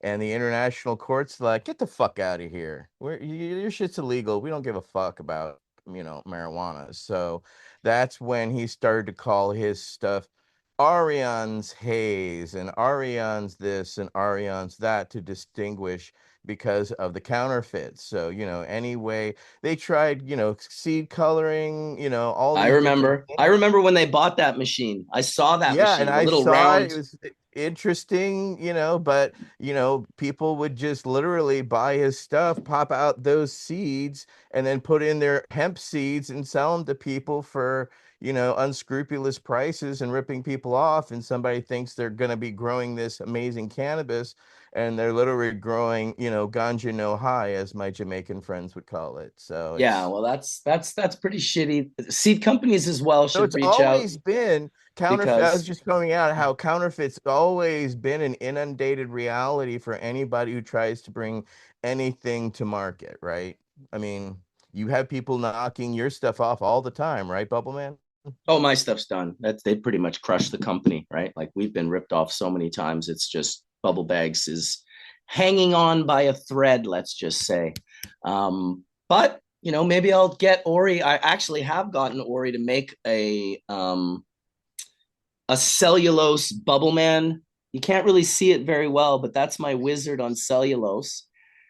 Now, it's very hard to see with a camera, but this is surreal and unbelievable. And I'll probably start doing it with the bags, even though at this point in time, people don't care if they're buying the originals or a different version of it. There's a group of people that care, but those people already have the consciousness enough to know what my bags are. Most people think my bags are Bubble Bag Dude, which he's like the main guy that sells, $40 bubble bags on Amazon and stuff. And he's been doing it for, God damn, I would say 15 years. So it is He's what like it is. some I dude moved out of on. Ohio. Yeah. Yeah, it's like, yeah, but I think the quality of the bags are completely different. I think that's what people have to understand out there that are like going out to try to buy sets of bags. Like you're not paying for the same quality. There are levels to Well, it's just like micron flour. Do you integrity. think people Yeah, buy nice flour more often than they buy floor sweepings and sure. distillate and botanical terps? Fair. That's fair Unfortunately to not. say. Yeah, yeah. No, it's fair. Unfortunately not. Now, thank God for people like Craig and his wife that grow beautiful, amazing cannabis. And I think it'll always have a place. But there's definitely this disconnect with our group of people in the industry and this new growing segment of the industry that literally makes up 90%. And what I've really been trying to do is kind of pull those two together. I know this new group is not, I'm not going to turn them on to dabbing. I'm not going to be like, oh, you got to get a $5,000 pipe with a dab right. And it's like, no, you don't have to get that. But I can create cool hash products for them that build a little bridge over from the pre-roll joint market. And if they're smoking these pre-roll joints with terps and other things in them, well, then I want them to try a little bit of hash and a little hash hit or a pure hash joint or some traditional hash. There's so many different ways to kind of turn people on. To me, that's the group I want to turn on. That growing segment of the cannabis industry or community, if you will. That's the group I want to turn on because they're all starting where we were like 30 plus years ago. And I remember I was smoking bunk, like Mexi brick bunk. Yeah, we have it happen all the time where, other retailers want to carry our product, and we've learned that unless you have the messaging, unless you have the trained staff, unless we're able to come and be in the store, Exactly. it's not going to work. It's not going to work. It just doesn't. It's the model that Soulful has created to really put the farmers front and center and sun grown only. To walk into a shop that only has sun grown is mind blowing. Amazing, dude. And we're super blessed to be in that space, going from one little store on a dream and a hope to, bringing it to practicing principles of store number 4 opening. And it's Beautiful. just the sun grown mission is growing far and wide. Well, we just have to grow that that mentality that the wine industry has done so well with terroir and that's you're selling your farm's terroir in the expression of flour or food or hash, whatever you produce. That's what you're selling. You're selling you're creating an opportunity for people to experience, your terroir, like what the work that you do, the plants that you plant, and of course all of the variables that make up, what you have. And I have this conversation often with groups in Australia, because one of the things in Australia, and I don't know why this is, they want to grow indoors. They want to grow with lights. They want to control the terroir. And I keep trying to tell them, I'm like, listen, like your value, the thing that you should be selling is your terroir. That's what you got. Nobody else has Australians terroir. Are you fucking kidding me, dude? It's completely unique and different. No one has it. Just like anywhere else in the world, it's unique and completely different. Oh, those South African sun terps, amazing. Of course. Right? So that's the value. That's what you're kind of exporting. That's what I look forward to a day where I can, get hash from Lebanon, get some hash made from sun-grown flower from California. I love the idea of being able to, not just have that as our market closely, like, oh, this is our market, this is what we're going to do. I want it to be a world market. I want people to be able to order stuff from all over the world and experience the different terroirs that people are rocking right now, because there are some really, really, really impressive flowers out there that are being grown in these incredible places. So shout out to the farmers. Here we go. This is a group that I'm trying to work with in New Zealand right now. I can't really share right now, but I can put up a pin and I can kind of put, this is their farm in New Zealand. Their company's called Puro. So that is their farm in New Zealand. And they're all about like fucking growing outdoor New Zealand terroir flower and getting it turned into hash. So I can't get that in Canada. I can't. The flower will never taste like that. And thank God, Paul, the madman, the Mullumbimby madman from back in 2000, he used to send me Australian flower and hash from the Mullumbimby madness. And what an incredible, exotic, unique flavor profile that to this day I have not ever. It hasn't come across my table since. So hopefully I can get out there sooner than later. I would love to spend the next 5 years of my life just traveling everywhere and tasting everyone's resin. That's the new manifestation. And I already got to taste Caleb's. That's a great way to start, man. Trust me. I know. Just curating. Trip tours, the melt tour. Melt tour. Yeah, straight up, dude. Straight up. Man, I'll tell you, I feel a million times better. When I woke up, I was dying. I don't think I slept last night. I was shivering. And how did I sound, Colin? You sounded pretty beat up. That's why I was like, is everything all right? That's why I asked you that. You're like, yeah, what's up? I was like, well, listen, I fly back from Vegas. I land at midnight. I land at midnight from Vegas. I drive 2 hours from the Vancouver airport to Whistler. I wake up in the morning at around 8 or 9 o'clock. And by 10 o'clock, I'm on the mountain, like snowboarding with my son. And I'm telling you, there was like 1.5 feet of powder. So it was, when you're skiing in powder, it just takes a lot out of you. And of course, every time I get into it, I get a hit of adrenaline. So I don't feel how tired or sick I am. And I did that all day yesterday and came home and kept it going and partied with my son and, went and got pizza and did all the fun stuff that you do in Whistler. By the time the night came around, my head was pounding, my voice was hurting. I was like, uh-oh, this isn't going to be good. I don't think I slept an hour last night. So my son kept going, wake up, Dad, wake up. I was like, no, I can't wake up. I can't wake up. But I'll tell you, when my phone rang, I thought, uh-oh, I wonder who's calling me. And I get out of bed, which took a lot of energy. And I look at it and it says Colin. And immediately I'm like, fuck, it's Hash Church, dude. And I think it said 9:38 or something when you called me, Colin. Yeah. Yeah. It was definitely Yeah. that. Yeah. Jesus Christ, dude. But I could feel like you were like definitely not well. I just was like, well, I'll let him I will tell me. never So miss a hash church unless I'm dead. And today I proved that. I will always make it, dude. Hey, sure, we started a little late today. Haven't done that in like years.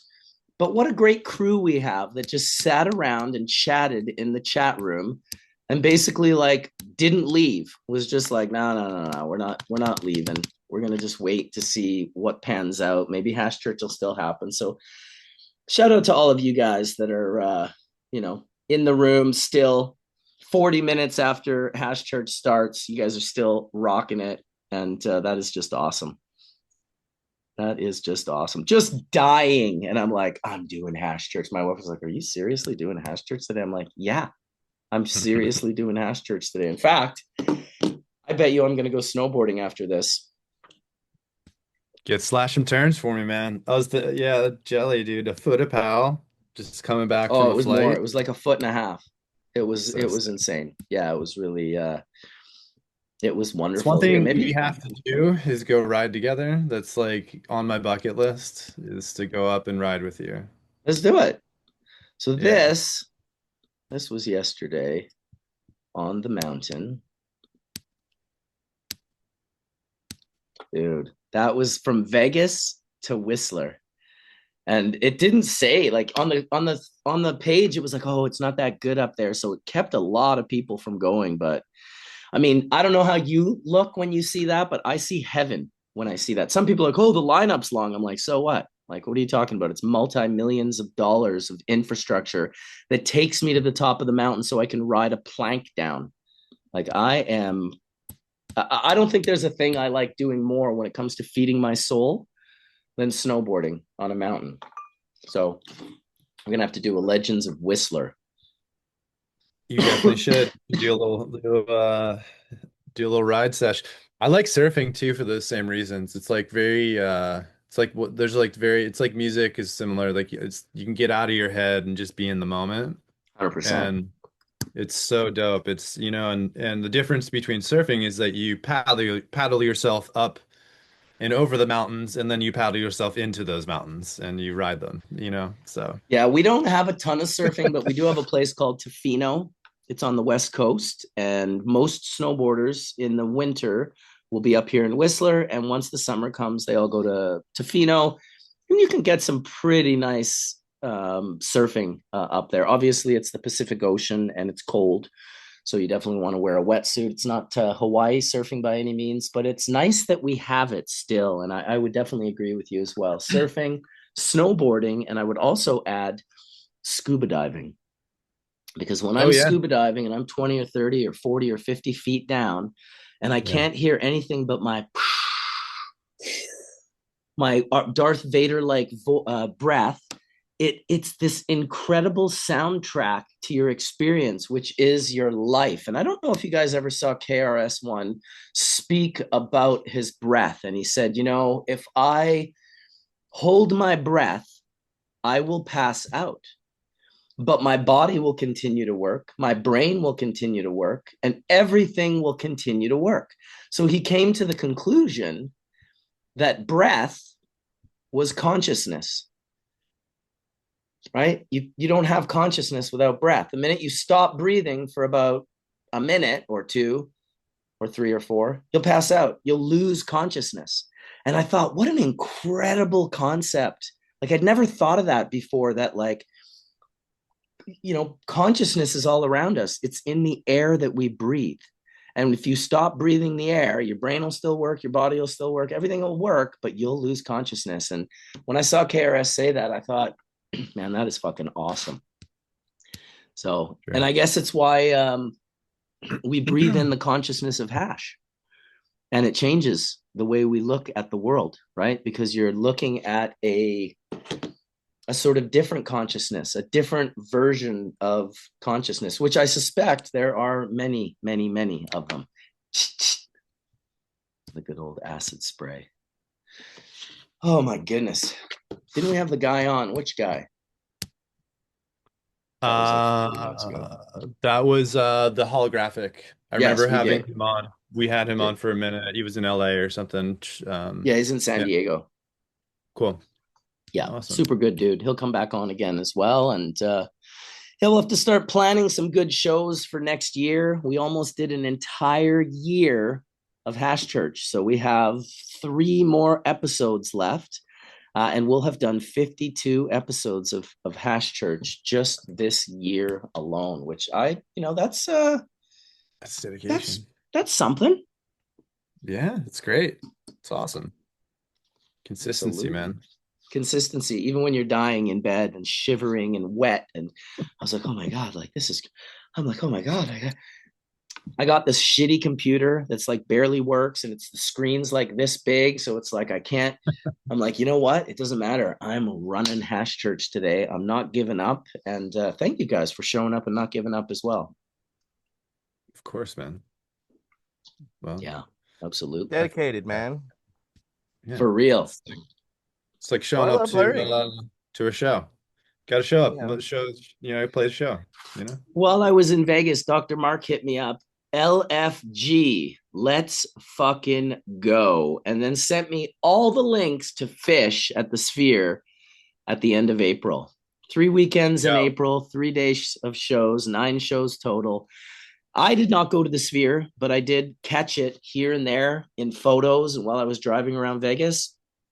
That shit is insane. That is not a normal thing. That is something else. I mean, I would say that anyone that has a love of music or going to shows, you have to go to it. Like I know I do.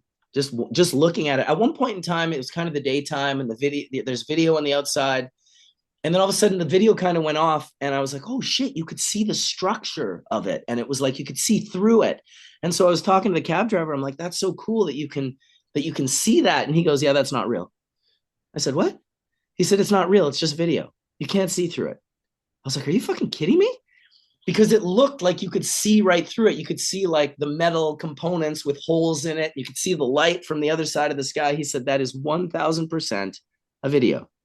You cannot see through the unit. And that totally blew my mind. That's some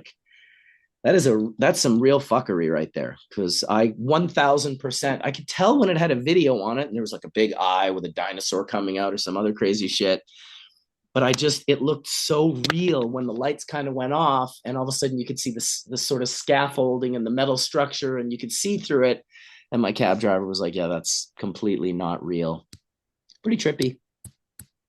Definitely So might have to go see some fish shows in April.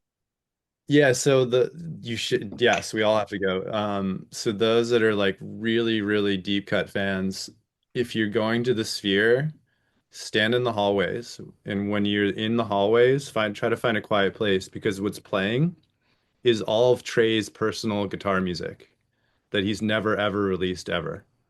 And Awesome. he's only playing it and releasing it through the shows that they play at the Sphere, so you can get a taste of his. It's basically ambient music that he makes on his guitar, and it's like really Brian Eno forward. It's really beautiful, but it doesn't sound anything like Fish. You think you're listening to like Brian Eno, but it's amazing. So those are like super heady fans of Trey. You should definitely pay attention when you go there and listen for it. Very So cool. Little nugget, little Easter egg you just gave the peeps. 100%. Well, that's pretty awesome. I see Masonics in the room. I'm about to take a huge breath of consciousness. That's what's up, Mace. I'm gonna join you, Mace. Let's go.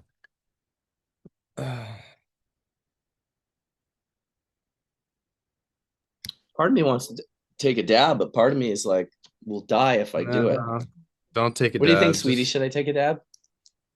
Yeah. Oh, my son says yeah. Yeah, then go for it. Hell He's yeah. like in the back room. I hear his little voice. Yeah. It's like my son. Yeah, that's awesome. It's definitely pretty cool. Having Yeah. chitlins. What better? Ooh, what do you got there? A little Dab Stars? Yeah, I bumped into Jonah from Dab Stars. Oh, nice. Him and his homie there. Yeah, I was just happy to see everyone, man. I didn't have I don't know. I came home as well, Etienne. I saw all that Facebook stuff about like people. It was vitriol. It was so poisonous. It was just like these huge long paragraphs of how much they hated something. And I was just like, like you could have spent that time writing half an article on something you like, and you'd probably feel better at the end of it. Like I said, I've been starved for the US for so long that I was just so grateful and blessed to be there, that it's a unique place to be when you're on that side of things and you see the other side that's just like just so upset about it almost. It's just like, dude, So, who cares? Like, don't go. take walk us through, because there had to be a journey, right? You've got the paper in your hand. You're now exiting Canada. They're like, okay, you can go now. So Oh, walk us I through. cleared customs. I cleared customs in Canada Okay, so because walk you us guys through don't that. fuck around. You guys have US customs at our airports in Canada. Yeah, it all happens before you even get And it on the happens plane. so quick. My lawyer told me when you go across the border and you give them a waiver, it's an automatic secondary. So I was ready to go to secondary and be interviewed. The guy was like 2 minutes punching in some stuff. I gave him my waiver, punched in some stuff, and then he gave it both back and he said, welcome to the United States. And I was like tripping, dude. I walked over to an area which was still in the US Customs, and I asked a US Customs agent, is it okay if I take a selfie of this sign, welcome to the United States? Because fuck, the last thing I wanted to do was pull my airport out at customs and then have them lose their shit and be like, you can't pull your phone out at customs. But the guy said, look, as long as you're taking a selfie and it's just focused on you and the sign, you can do it. So that was kind of my first exciting moment, taking that picture of welcome to the United States. And then, of course, I was in a part of the airport that I have never been to in my own city, and I've flown hundreds of times. So that was super trippy, being in the airport in my city and not recognizing anything, not knowing where anything is. That was like a little bit of a Jesus, like this is super trippy. The flight to Vegas was super quick. I think it was 2 hours and 25 minutes. I was blown away that when you land at the airport, you're basically on the strip. Like I couldn't believe that all the hotels they seemed like they were at the airport. I was also tripped out about how big Vegas is in the sense of the grandiose scale of everything. So, Caleb could be like what looked to be 5 minutes away across the street, and it would be like a 45-minute walk. Like it was absolutely bonkers. When I was over at my buddy's apartment, he had a room at the Wynn dash Encore. It's twin towers, the Wynn and the Encore. And it was right across the street from the convention center. And I looked down, I said, oh my God, we're right here. That's awesome. We could just walk down. And my buddy looks at me and he's like, you'd think that, wouldn't you? And I was like, well, what do you mean? He's like, dude, you can't walk down there. Like, just get in a cab. It's fucked. You won't be able to cross the street. You'll have to go way out of your way. It's going to take you 40 minutes to just walk to that event. So that was kind of mind blowing in regards to the grandiose aspect of it. I also was just kind of blown away at all the like. I just saw people being happy. That's what I saw. I saw people being happy. I saw very few people not being happy. I saw a few homeless people that were definitely not happy, not in a good place. But other than that, everywhere I seemed to go seemed to have a really good vibe, and just it was just yeah. I mean, honestly, I'm really glad Caleb went. It might not have been the same without him, but because I did hang out with him quite a bit, and we puffed a lot of bowls, and just chose to just be like, it's just a couple of us in the hotel room. I had a good room. My buddy got us good rooms. We had this epic like balcony overlooking the Bellagio at the Cosmo. I guess I didn't realize this, but balconies are fairly rare in Vegas at the hotels because I guess people like jump off of them when they lose their shit gambling, which was a little bit disconcerting to hear. But Also, nobody jumped off mine. Snipers? Snipers.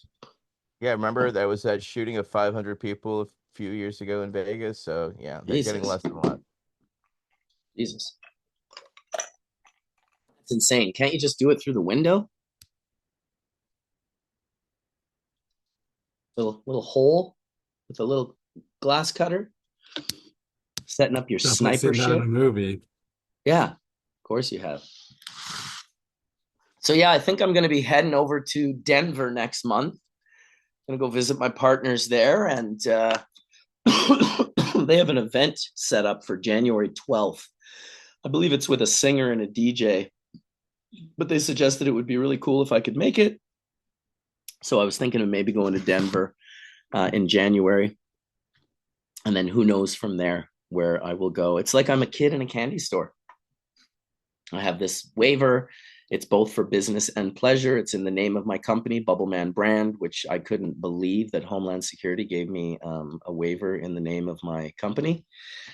But it goes to show you how things are changing, right? It's not that cannabis isn't really the focus anymore. We're not the enemy the way we once were. And that doesn't mean that we're done and we can just go like this and we're finished. Like there's still a ton of work to do, but we really aren't the main enemy anymore. And that's kind of what I felt when I got this waiver given to me by US Customs or Homeland Security, whoever. I think it's Homeland Security.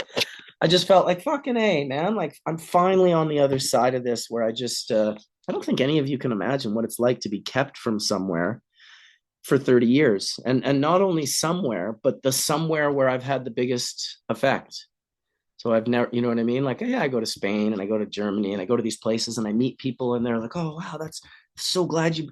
But America was on a different level, dude. I was getting stopped like 40 times a day. Just awesome people. Like, just fucking, it was the greatest thing ever to be able to make friends by just walking around. And there were some really good people that are just focused on growing nice herb, turning it into nice hash, and then sharing a little bit. And that just seems like, who doesn't fucking love that?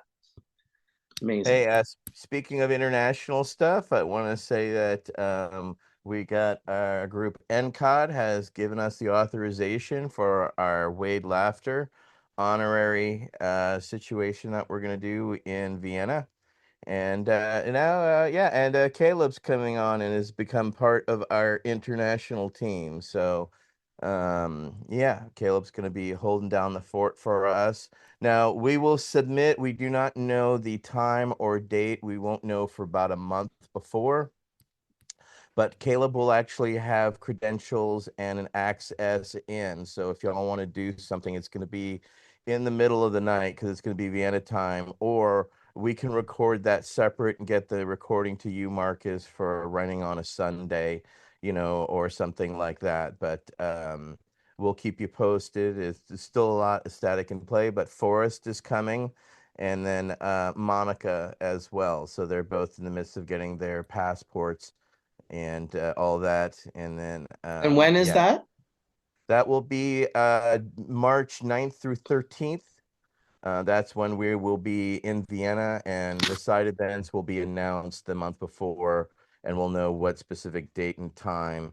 But that's just, again, the United Nations, they take their time with that. But again, Caleb will be holding down the fort. So if anybody wants to pop in, we have an access to the Veterans Action Council's Zoom. So if y'all want to pop in and keep him up in the middle of the night, because he'll be recording everything that's going on. We'll be checking in because we have an international team from all around the world. So this kind of is our area where we kind of pop in and check in, see what's going on, what side events or what has Kevin Sabet done today, kind of situations, which will be, part of it because he's got a blue badge. He's one of those people on the floor. So, we keep an eye on him and his shenanigans as well as his side events.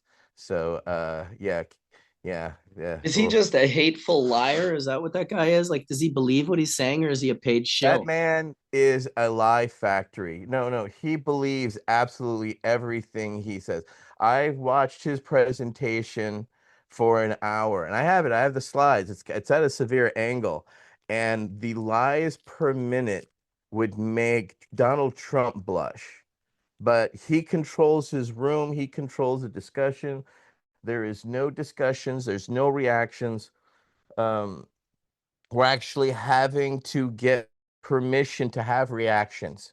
Literally, we had to go all the way up through the chain of command to have reactions because we've had people make reactions to his bullshit and lies literally in real time. And then he accused people of trying to sabotage his presentation, so he's a liar and a manipulator. And we go there to confront and talk to other countries afterwards, because fortunately there's some Baltic countries afterwards who came up to us and were like, we do not believe what he is saying exists in reality. And we're the ones reassuring him, saying, yeah, you're right. Yeah, you're correct. He has a lot of that. What you heard is misinformation and lies. And you're like, yeah, I thought so. So just being there to sometimes just be a reassuring eye to an actual diplomat carries greater weight than you realize. But at the same time, it didn't stop an international incident and his guys from shoving one of our guys, which caused a minor international incident in our kerfuffle. So, since yeah, and we carry a lot of weight and respect with the security there at the United Nations, and every time we go by and we wear funny hats, they give us a nod, which is pretty cool. Because when it came down to it, he accused us of attacking him, which of course it became a he said versus he said situation, which the head of UN security is a former Italian special forces guy.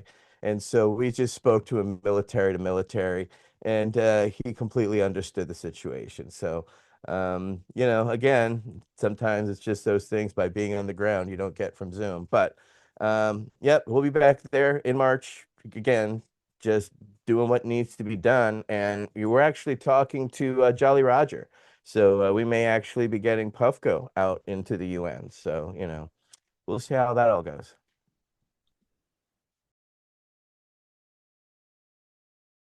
Uh, you're muted. You muted, unmuted at the same time.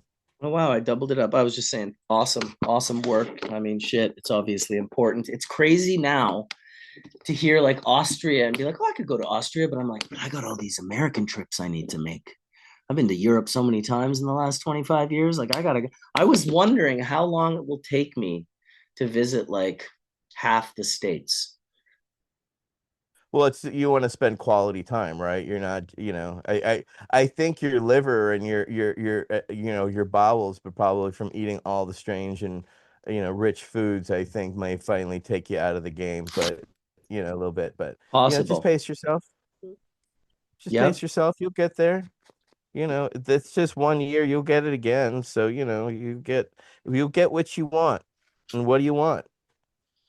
I Where want you want to to go? literally, I want to be in all the labs that I have working in the US and make hash with my hash makers. I want to visit all the stores. I want to, there's a Well, whole make a bunch of list, stuff I right? want to do. Yeah, Make the absolutely. list and start going through the outline of the list. The next thing you know, you're doing it.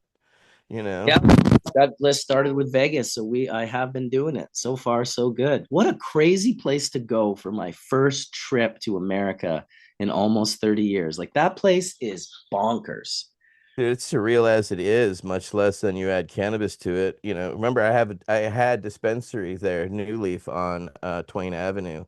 So, it's been fascinating because I going early in activism and we didn't do rallies in Vegas. Vegas is alcohol country.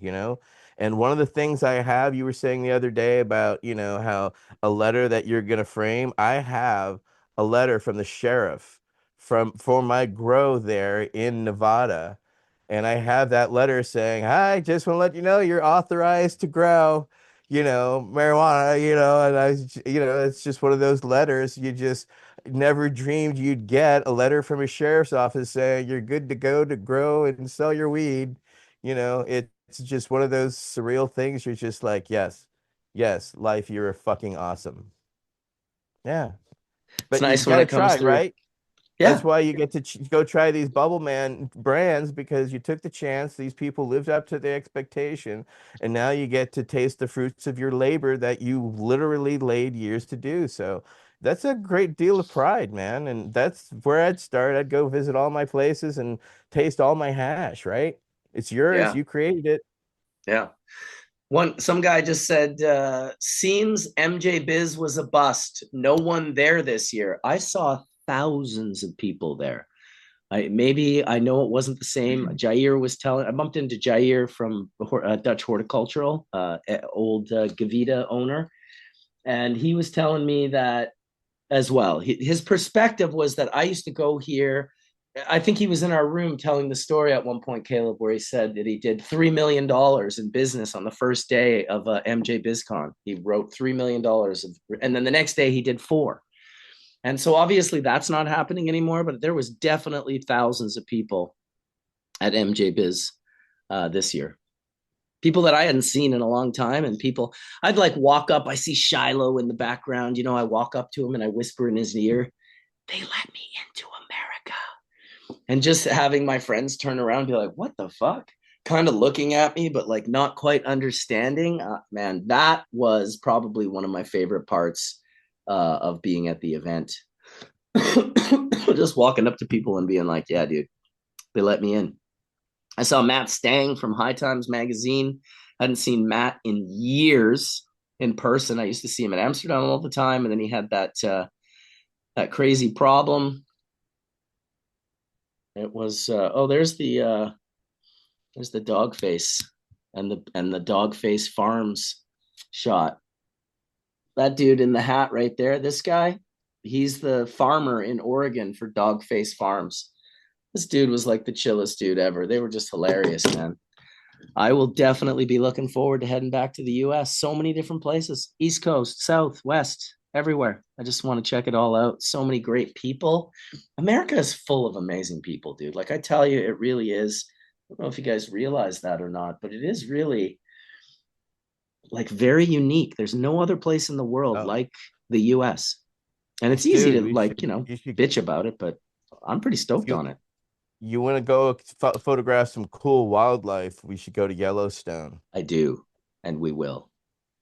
I've literally that drive from going from Glacier, right there in Canada, all the way down through there is fucking epic.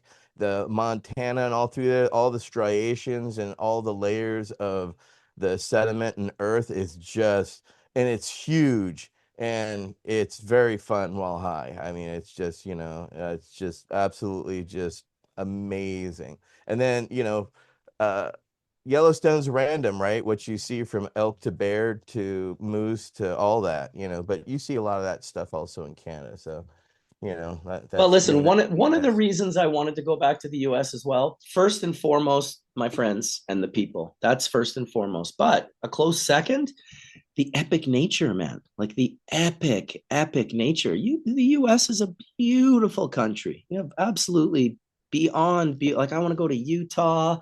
I want to go to like, check out the Grand Canyon. I want to check out Yellowstone. There's just so much, and I can do it with my family, which is amazing. Able to take them down to the US. Great memories there.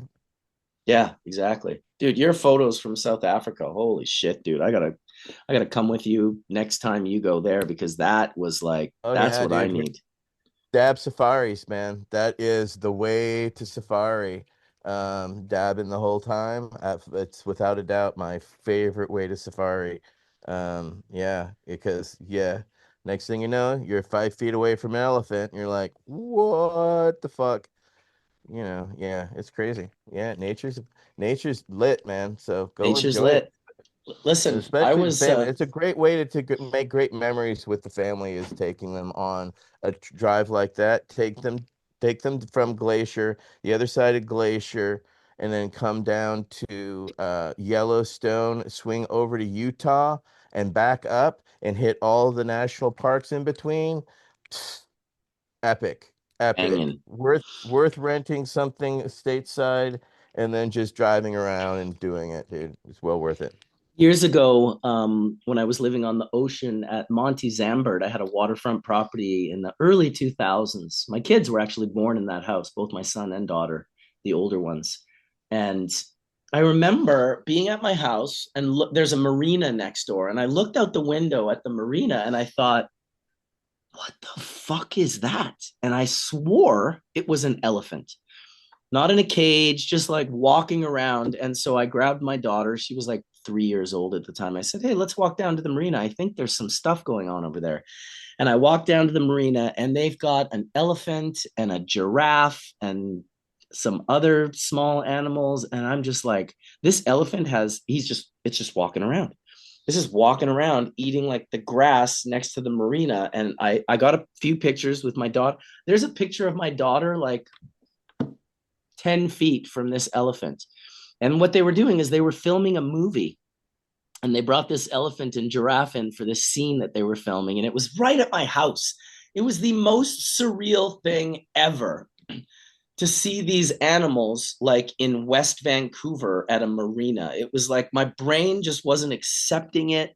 Part of me hated it because I thought these animals And don't that's an belong epic here. marina too, man. I've been to that marina a few times coming through on cruises, and yeah, that's a one beautifully well kept, right? They've got the nice topiaries of the, the even of the what the killer whales and stuff, right? It's Yeah. really fucking beautiful.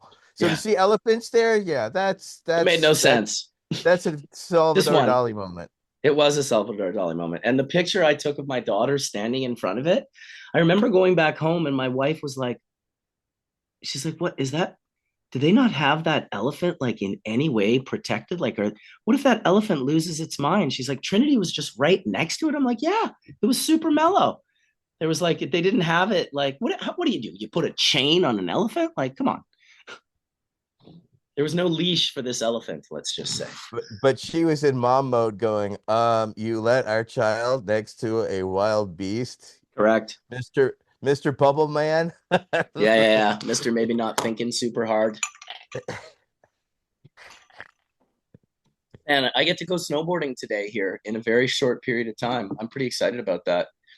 Hopefully I'll get the energy and not like why is it when we get sick that it's so much worse at night? I don't know, homeostasis because your body's fighting. Like, I don't know. honestly, I why feel is that? You see it with your kids, you see it with sickness. Like, I was fine all day yesterday. The minute it became like 9, 10, 11 o'clock, I started feeling a little, by 1 in the morning, I was like, oh my God, I'm going to be up all night just dying. But Because you're luckily, not Colin resting, called you're me not up. getting that sleep, you're not getting that rest, right? I was dealing oh, with gee, in that your with, sleep. yeah.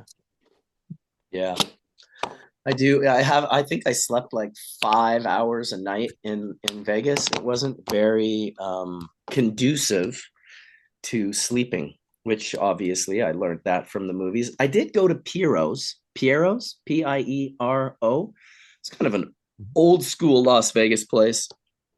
Canabrand Solutions was having a party there, but it was the restaurant they filmed Casino, the movie Casino. They filmed in this restaurant for scenes, and it was pretty trippy being in that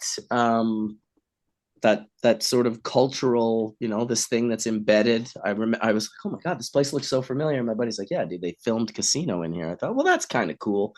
We don't have too much of stuff like that. So another cool thing to do in the US, you could literally just go to all these random places that are like famous scenes in movies. Yeah, 100%. I mean, there's amazing, I mean, I think all across the East Coast and Midwest, I mean, specifically Vegas was, if you look at the history of Vegas, it's kind of fascinating. It was more in between getting from the Midwest to LA, right? So it grew in a really kind of a really interesting way. I mean, it's a I'd have to I'm paraphrasing heavily right now, but there's like a whole story behind how it all transformed. But it's Oh yeah. you know, it's kind of amazing. It's like wasn't really supposed to happen kind of thing. Right. It's not supposed to be there, right? Like it's not. Like No, no, it's a desert. Yeah. it's a Hey, check desert. out There's if not you like a city's weird not and supposed to be in the middle of a desert, you know?